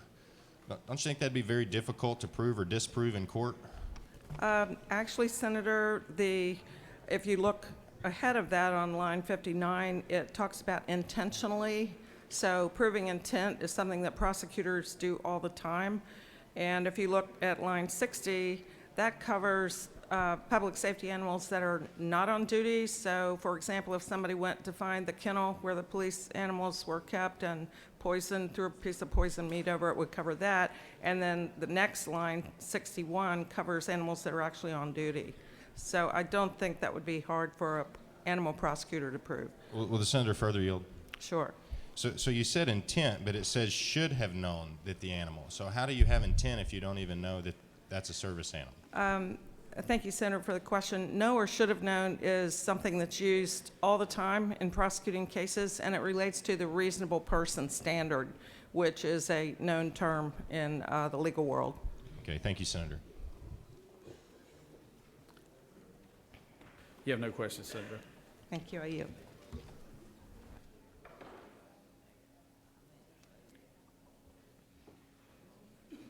Does any of the senator wish to speak for or against the measure? Chair hears none. And the senator has moved that the Senate agree to the House substitute on Senate Bill 155. All those in favor will vote yea. All those opposed, nay. Secretary, unlock the machine.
On the passage of the bill, the yeas are 43, the nays are 12, and this bill has received the requisite constitutional majority and therefore is passed.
Senate, stand at ease. We're trying to get this equipment back up and running.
Test check.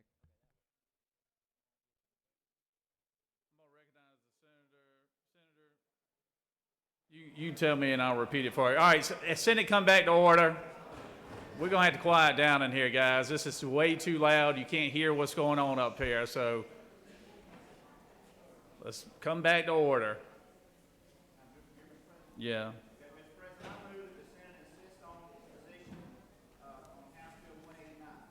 Senators move that the Senate insist on the Senate's position on House Bill 189. Secretary, read the caption.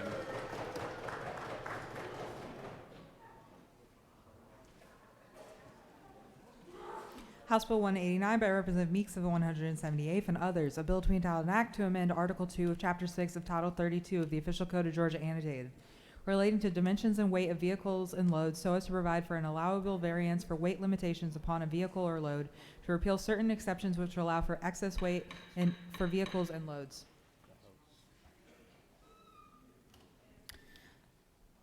The Senate offers the following substitute to House Bill 189, a bill to be entitled an act to amend Article 2 of Chapter 6 of Title 32 of the Official Code of Georgia Annotated, relating to dimensions and weights of vehicles and loads so as to provide for an allowable variance for weight limitations upon a vehicle or load hauling certain commodities within a certain range in areas of the state. That completes the order, Mr. President. Recognize Senator from the 8th, speak to the measure.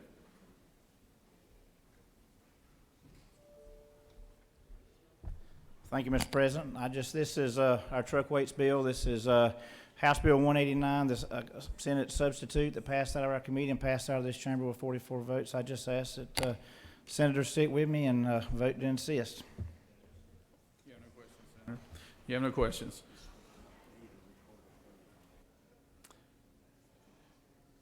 The Senate has insisted on its position on House Bill 189 without objection. We'll send it back over to the House. Moving on to Senate Bill 560. I recognize the senator from the 52nd for a motion. Thank you, Mr. President. I move that the Senate lift Senate Bill 56 off the table. Senators move that Senate Bill 56 be taken off the table. Secretary, read the caption.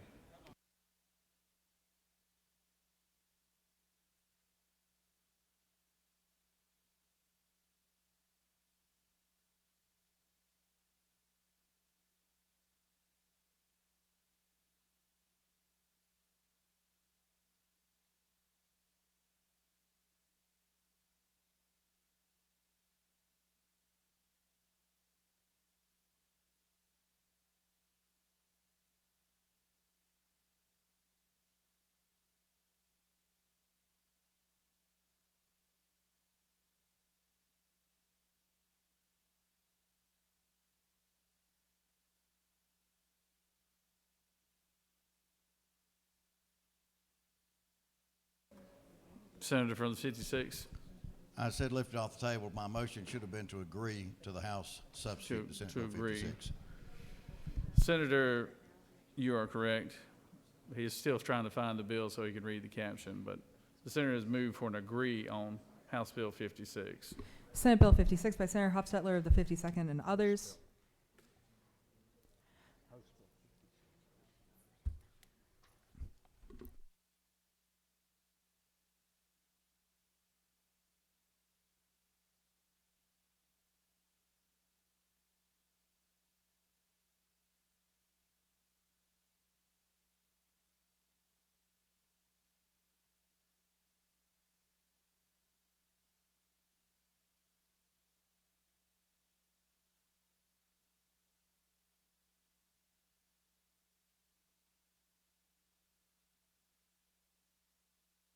Senate Bill 56 by Senator Hofstetler of the 52nd and others, a bill to be entitled an act to amend Chapter 5 of Title 48 of the Official Code of Georgia annotated relating to ad valorem taxation so as to require the State Revenue Commissioner to contract with the Board of the Employees Retirement System of Georgia to offer certain county tax commissioners the option to participate in a state-administered deferred compensation plan.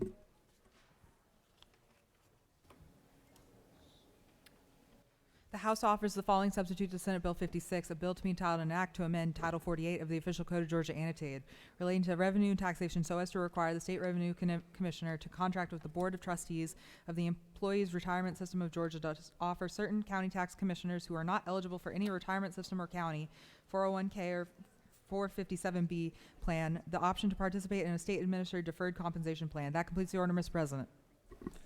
Recognize the senator from the 52nd to speak to the measure.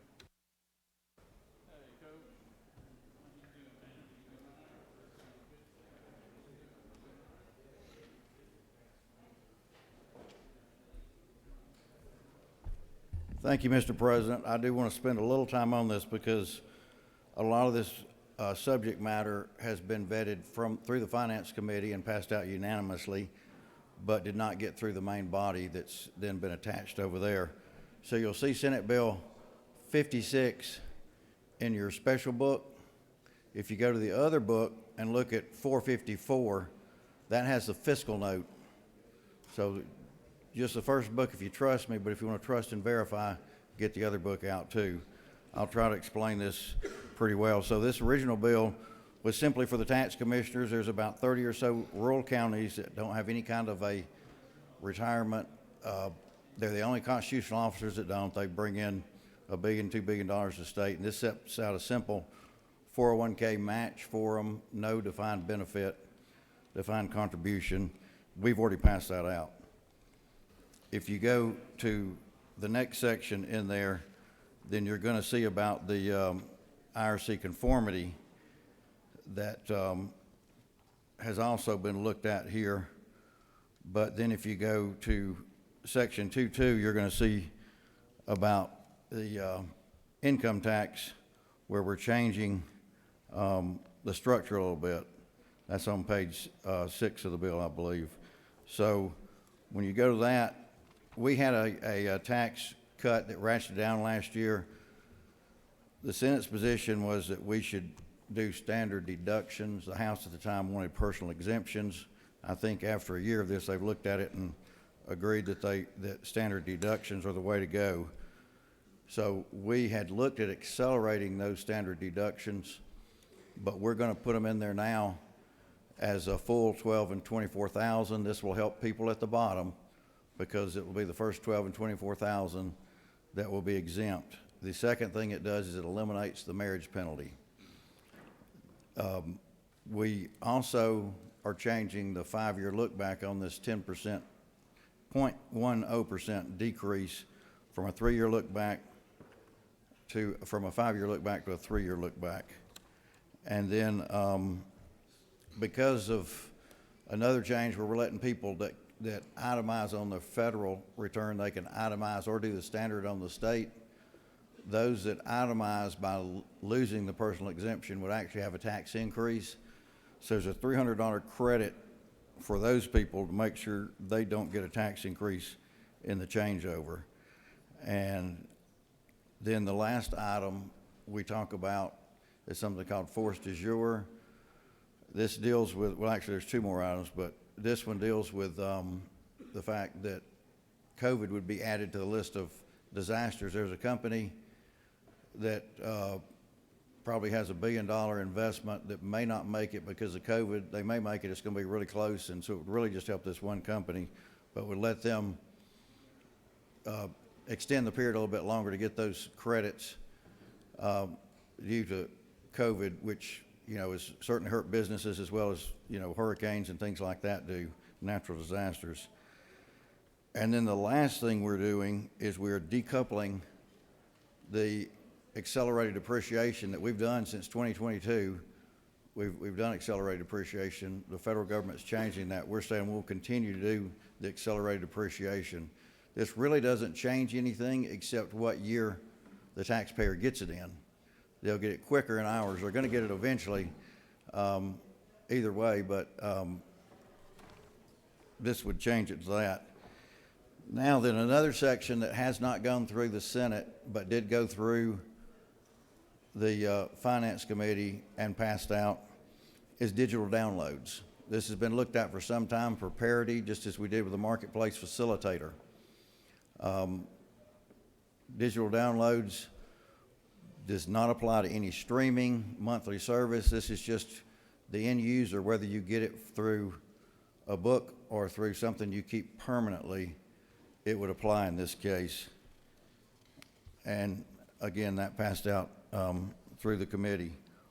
Now, if you go to the fiscal note 454, it will have everything in there except the digital download. And so if you go to page 2 of the fiscal note, for the 3 people that are following along or whatever, just in case I make sure I cover it for you, it's accurate except when you get to 27 and 28, there's an additional line for rate reduction. That was going to happen anyway. That's not new money. And then according to the fiscal note for 170, which is not in here because that's where the digital download was, it's 43.7 the first year, 95.3, 102 million and 87 million and 107 million to the positive side. So it lessens the effect of the revenue. So I know when the House sends over this many issues together, it's a little frustrating to try to keep up with all of them, but I'll certainly be glad to answer any questions. I will say that every one of these issues went through the Finance Committee, we vetted it, and all passed it out. If there's no questions, I'll yield the well. You do have one question, Senator. Senator from the 19th.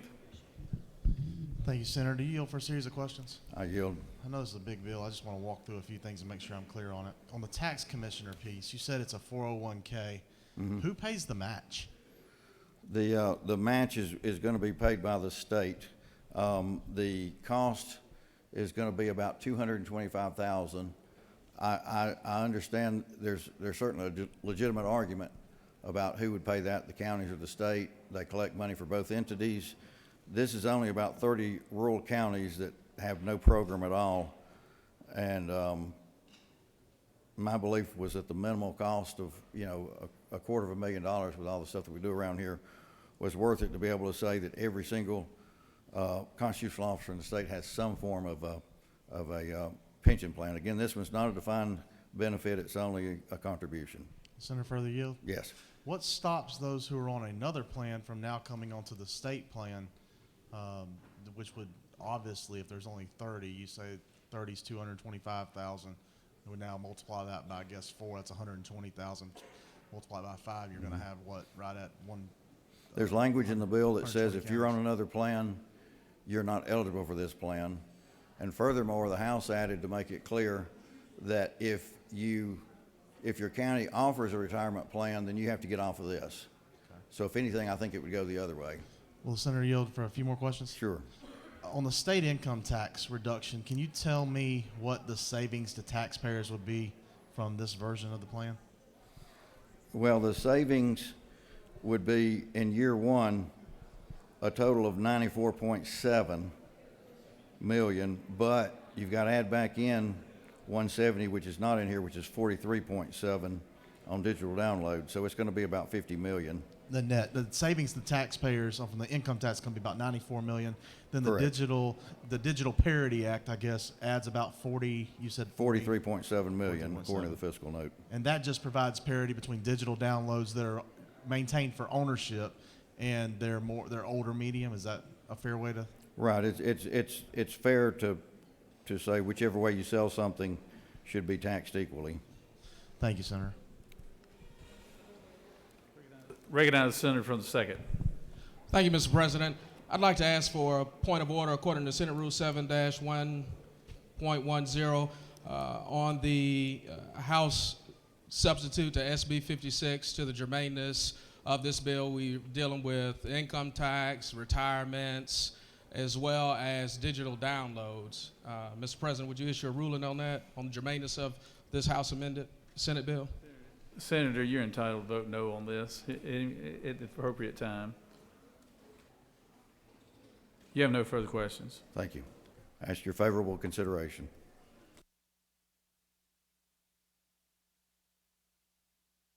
Does any other senator wish to speak for or against the measure? Chair hearing none. All those in favor of the senator's motion to agree to the House position on Senate Bill 56 will vote yea, opposed nay. Secretary, unlock the machine.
On the passage of the bill, the yeas are 49, the nays are 5, and this measure has received the requisite constitutional majority and is passed.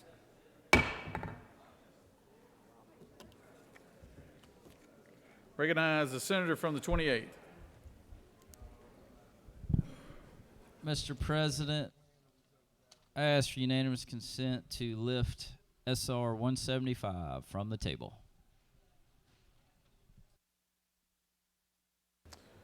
Mr. President, I withdraw that. I move to agree to Senate Resolution 175. Senator has moved that the Senate agree to House substitute on Senate Resolution 175. Secretary, read the caption. Senate Resolution 175 by Senator Brasso, the 28th, and others. A resolution creating the Joint Study Committee on Dual Enrollment for highly skilled talent at younger ages and for other purposes. The House offers the following substitute to Senate Resolution 175. A resolution creating the Joint Study Committee on Dual Enrollment for highly skilled talent at younger ages, creating the Joint Study Committee on Service Delivery Strategy. That completes the order, Mr. President.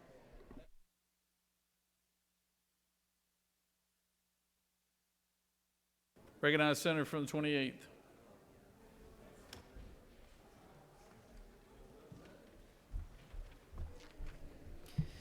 Thank you, Mr. President, members of this body. I think we can all agree that we've got an immediate need in this state for more highly skilled talent across multiple sectors. This body in this state, we've led the way in creating a flexible system combining dual enrollment programs and workforce development systems to help fill the void and deficiencies in this high-skilled workforce.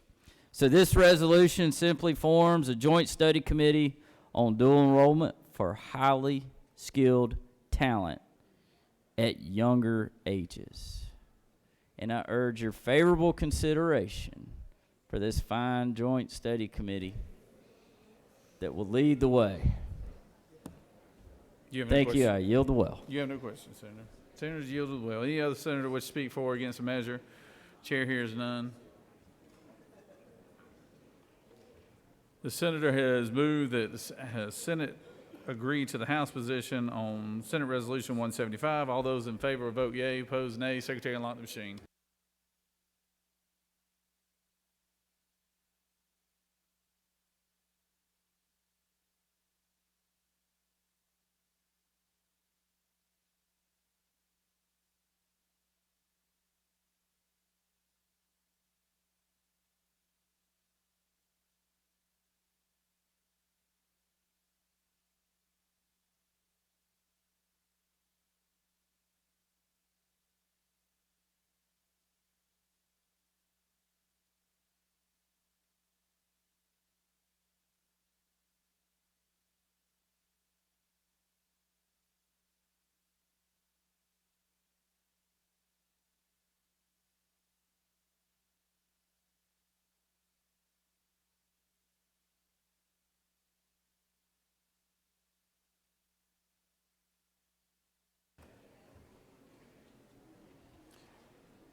On the passage of the resolution, the yeas are 50 and nays are 1, and this measure has received the requisite constitutional majority and therefore is passed.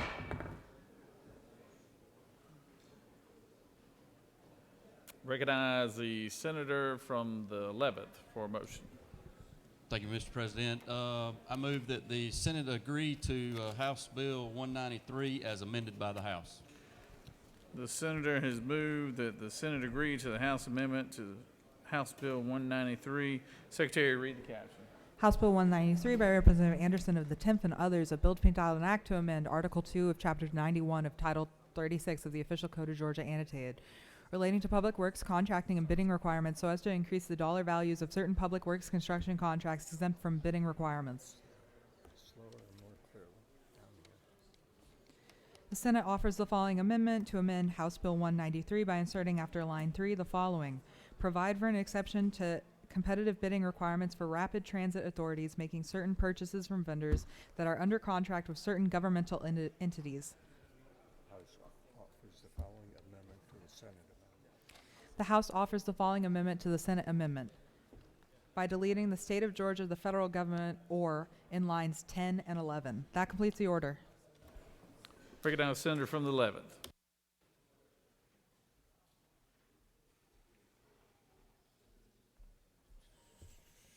Thank you, Mr. President. This is HB 193. It came over from the House. We amended it on the floor here. It's raising the government contracts that are for bid from $100,000 to $250,000.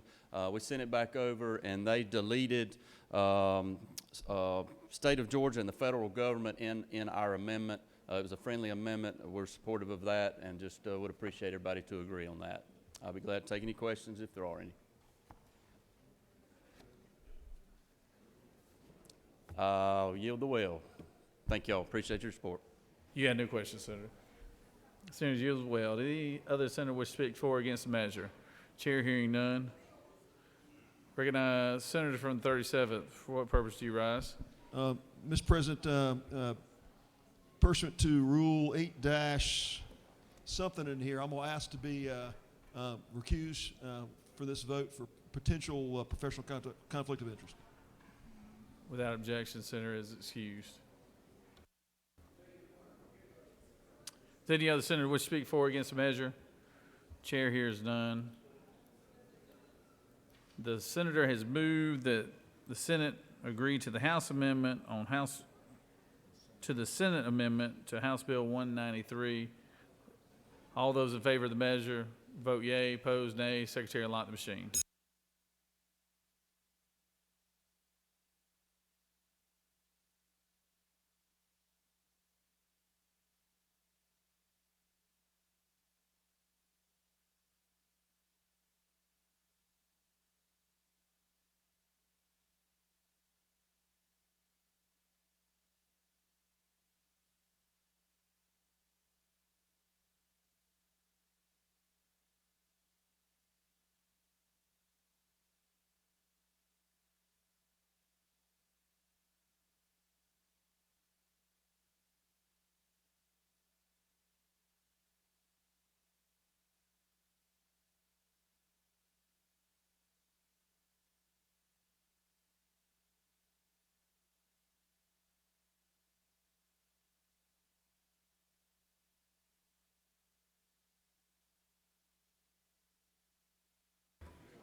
On the passage of the bill, the yeas are 40, the nays are 12, and this bill, having received the constitutional requisite, is therefore passed.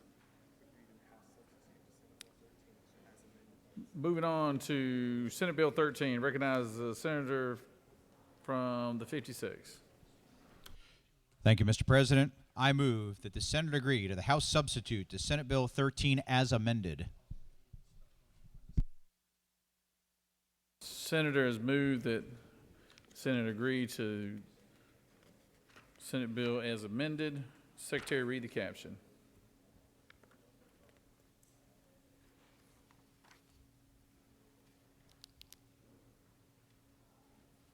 Senate Bill 13 by Senator Albers of the 56 and others, a bill to be entitled an act to amend Code Sections 9-13-161, 44-14-162, and 48-4-1 of the Official Code of Georgia annotated, relating to where and when sales under execution held and change of place of public sales by court order, sales made on foreclosure under power of sale, and procedures for sales under tax levies and executions respectively, so as to authorize online public sales under tax levies and executions.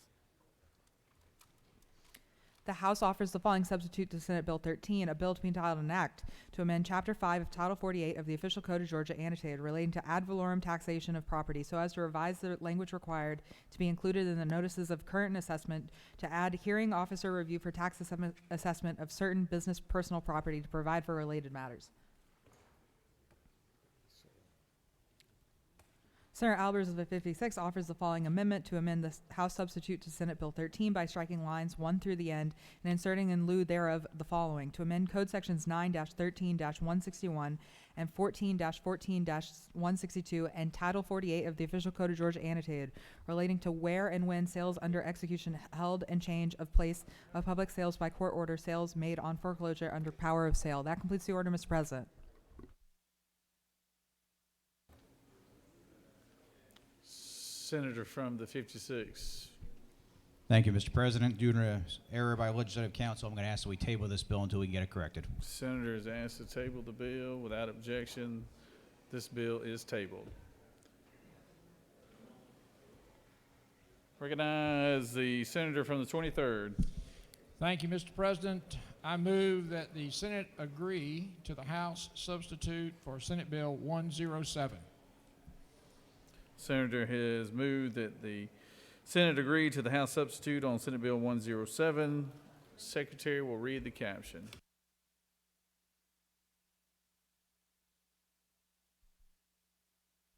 Senate Bill 107 by Senator Burns of the 23rd and others. A bill to be entitled an act to amend Title 31 of the Official Code of Georgia annotated relating to health so as to enact Izzy's Law to provide that the Department of Public Health shall develop and make available for download from its internet website a model aquatic safety plan based on national standards for private swim instructors.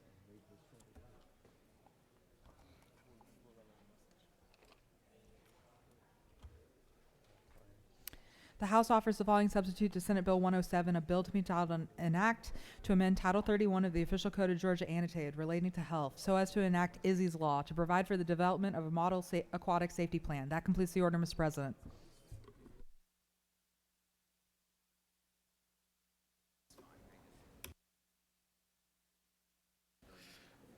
Recognize the senator from the 23rd.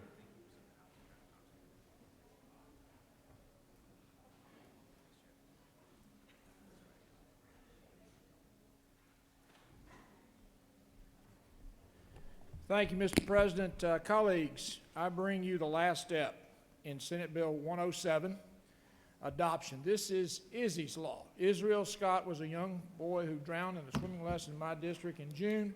This body has been very supportive. I want to thank this body. I want to thank our colleagues in the House. I want to thank DPH as we crafted legislation to protect Georgians who take private swim lessons by the use and the requirement for an aquatic safety plan. I ask for your favorable consideration. Thank you, Mr. President. I yield the well. Senator has yielded the well. Does any other senator wish to speak for or against the measure? Chair hearing none. Senator from the 23rd has moved that the Senate agree to the House substitute to Senate Bill 107. All those in favor will vote yea. All those opposed, nay. Secretary, unlock the machine.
On the passage of the bill, the yeas are 51, the nays are 3.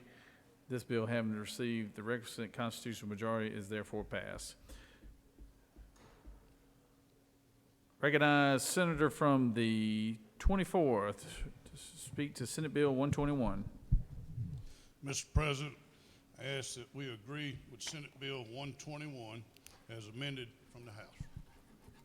Senators move that the Senate agree to the House substitute on Senate Bill 121. Secretary, read the caption. Senate Bill 121 by Senator Anderson of the 24th and others. A bill to be entitled an act to amend Chapter 60 of Title 36 of the Official Code of Georgia annotated relating to general provisions applicable to counties and municipal corporations so as to prohibit local governments from denying the drilling, servicing, or repair of new or existing water wells on single-family residential and farm properties.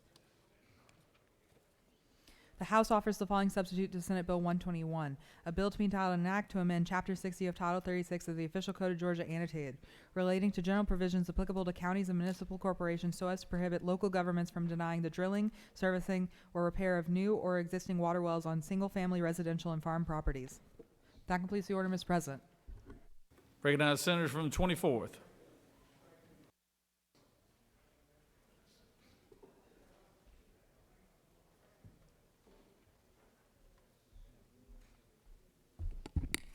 Thank you, Mr. President. I ask you to vote green for Senate Bill 121 as amended.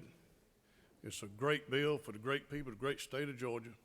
It gives them the freedom to choose if they want to drill a well, if they got an acre or more. Thank you so much. I recognize the senator from the 53rd. Thank you, Mr. President. I did have a question for the author. Is it not true if the author was still up there, I would question him as to why farms were taken out of the House legislation? I'm sure if he was still in the well, he'd be happy to answer you too, Senator. Does any other senator wish to speak for or against the measure? Chair hearing none. The senator has moved that the Senate agree to the House substitute to SB 121. All those in favor vote yea, all opposed nay. Secretary, unlock the machine.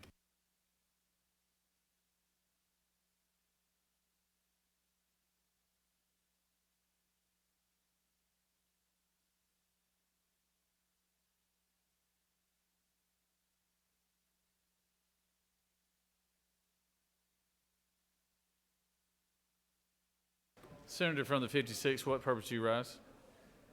I would like to take my bill off the table at the appropriate time. At the appropriate time, we'll take up that measure.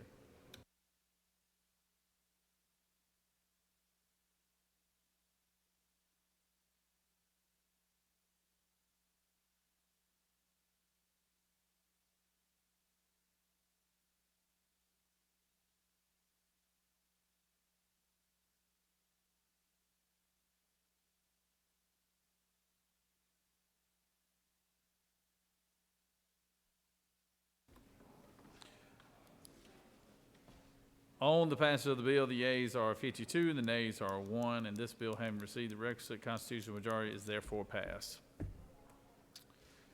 Now it's time to take up the senator from 56 motion to bring SB 13 off the table. That's correct. As amended by the House and now Senate amend. All right. The motion is to take it off the table. Secretary, read the caption. Senate Bill 13 by Senator Alberts of the 56th and others, a bill to be entitled an act to amend Code Sections 9-13-161, 44-14-162, and 48-4-1 of the Official Code Georgia Annotated, relating to where and when sales under execution held and change of place of public sales by court order, sales made on foreclosure under power of sale, and procedures for sales under tax levies and executions respectively. Is there objection to taking it off the table? Chair hearing none, I recognize the senator from the 56.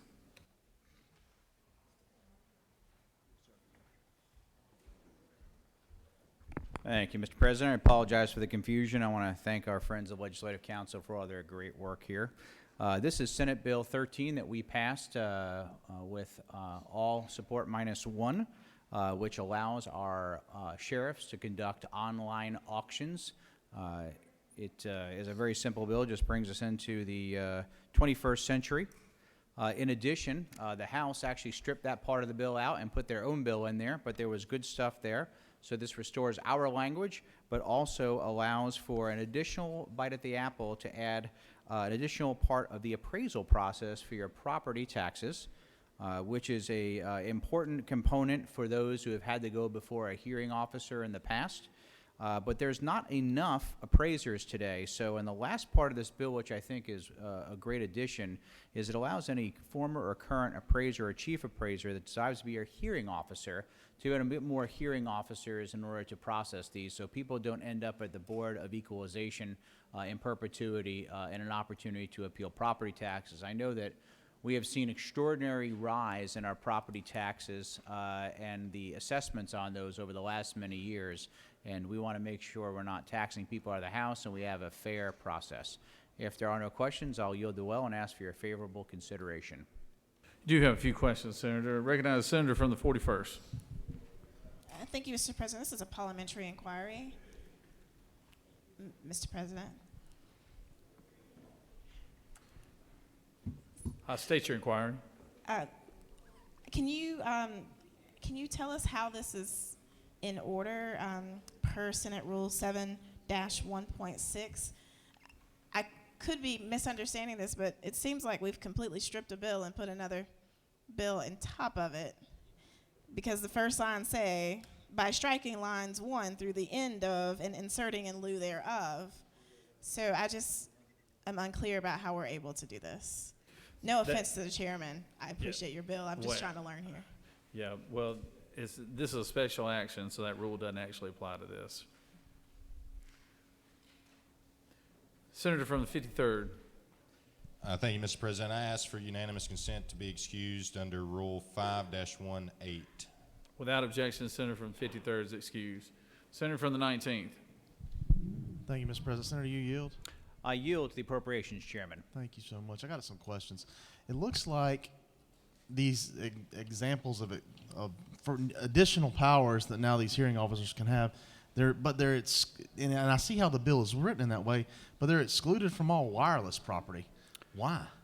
Wireless property, meaning typically for cell sites or what used to be the old microwave towers you might remember from years past, had a whole separate governance structure that was put in the code decades ago. So they have always had a separate carve out, and we didn't want to interrupt the code while making this change. Will the senator further yield? I do. Will this require then, if a wireless company submits a property tax appeal, that now the county will have to go get a certain special type of appraiser to be the hearing officer for those hearings? No, it doesn't really change what they were doing in the past, Mr. Chairman. It allows them to stay where they were basically in the code. So when we made the other changes, we wanted to make sure that they stayed separate as it's been in the past. Gotcha. Will the senator yield for one further question? Certainly. When you had one no vote on your last bill, do you know who it was? My guess is it could have been the senator from the 19th. I'm not sure. Thank you. Thank you. You have no further questions, Senator. Thank you. I'd ask for your favorable consideration. Does any other senator wish to speak for or against the measure? Chair hears none. The senator has moved that the Senate agree to the House substitute to Senate Bill 13 as amended. Without objection, all those in favor of the measure will vote yea. All opposed, nay. Secretary, unlock the machine.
On the passage of the bill, the yeas are 37, the nays are 14. This bill, having received the requisite constitutional majority, is therefore passed.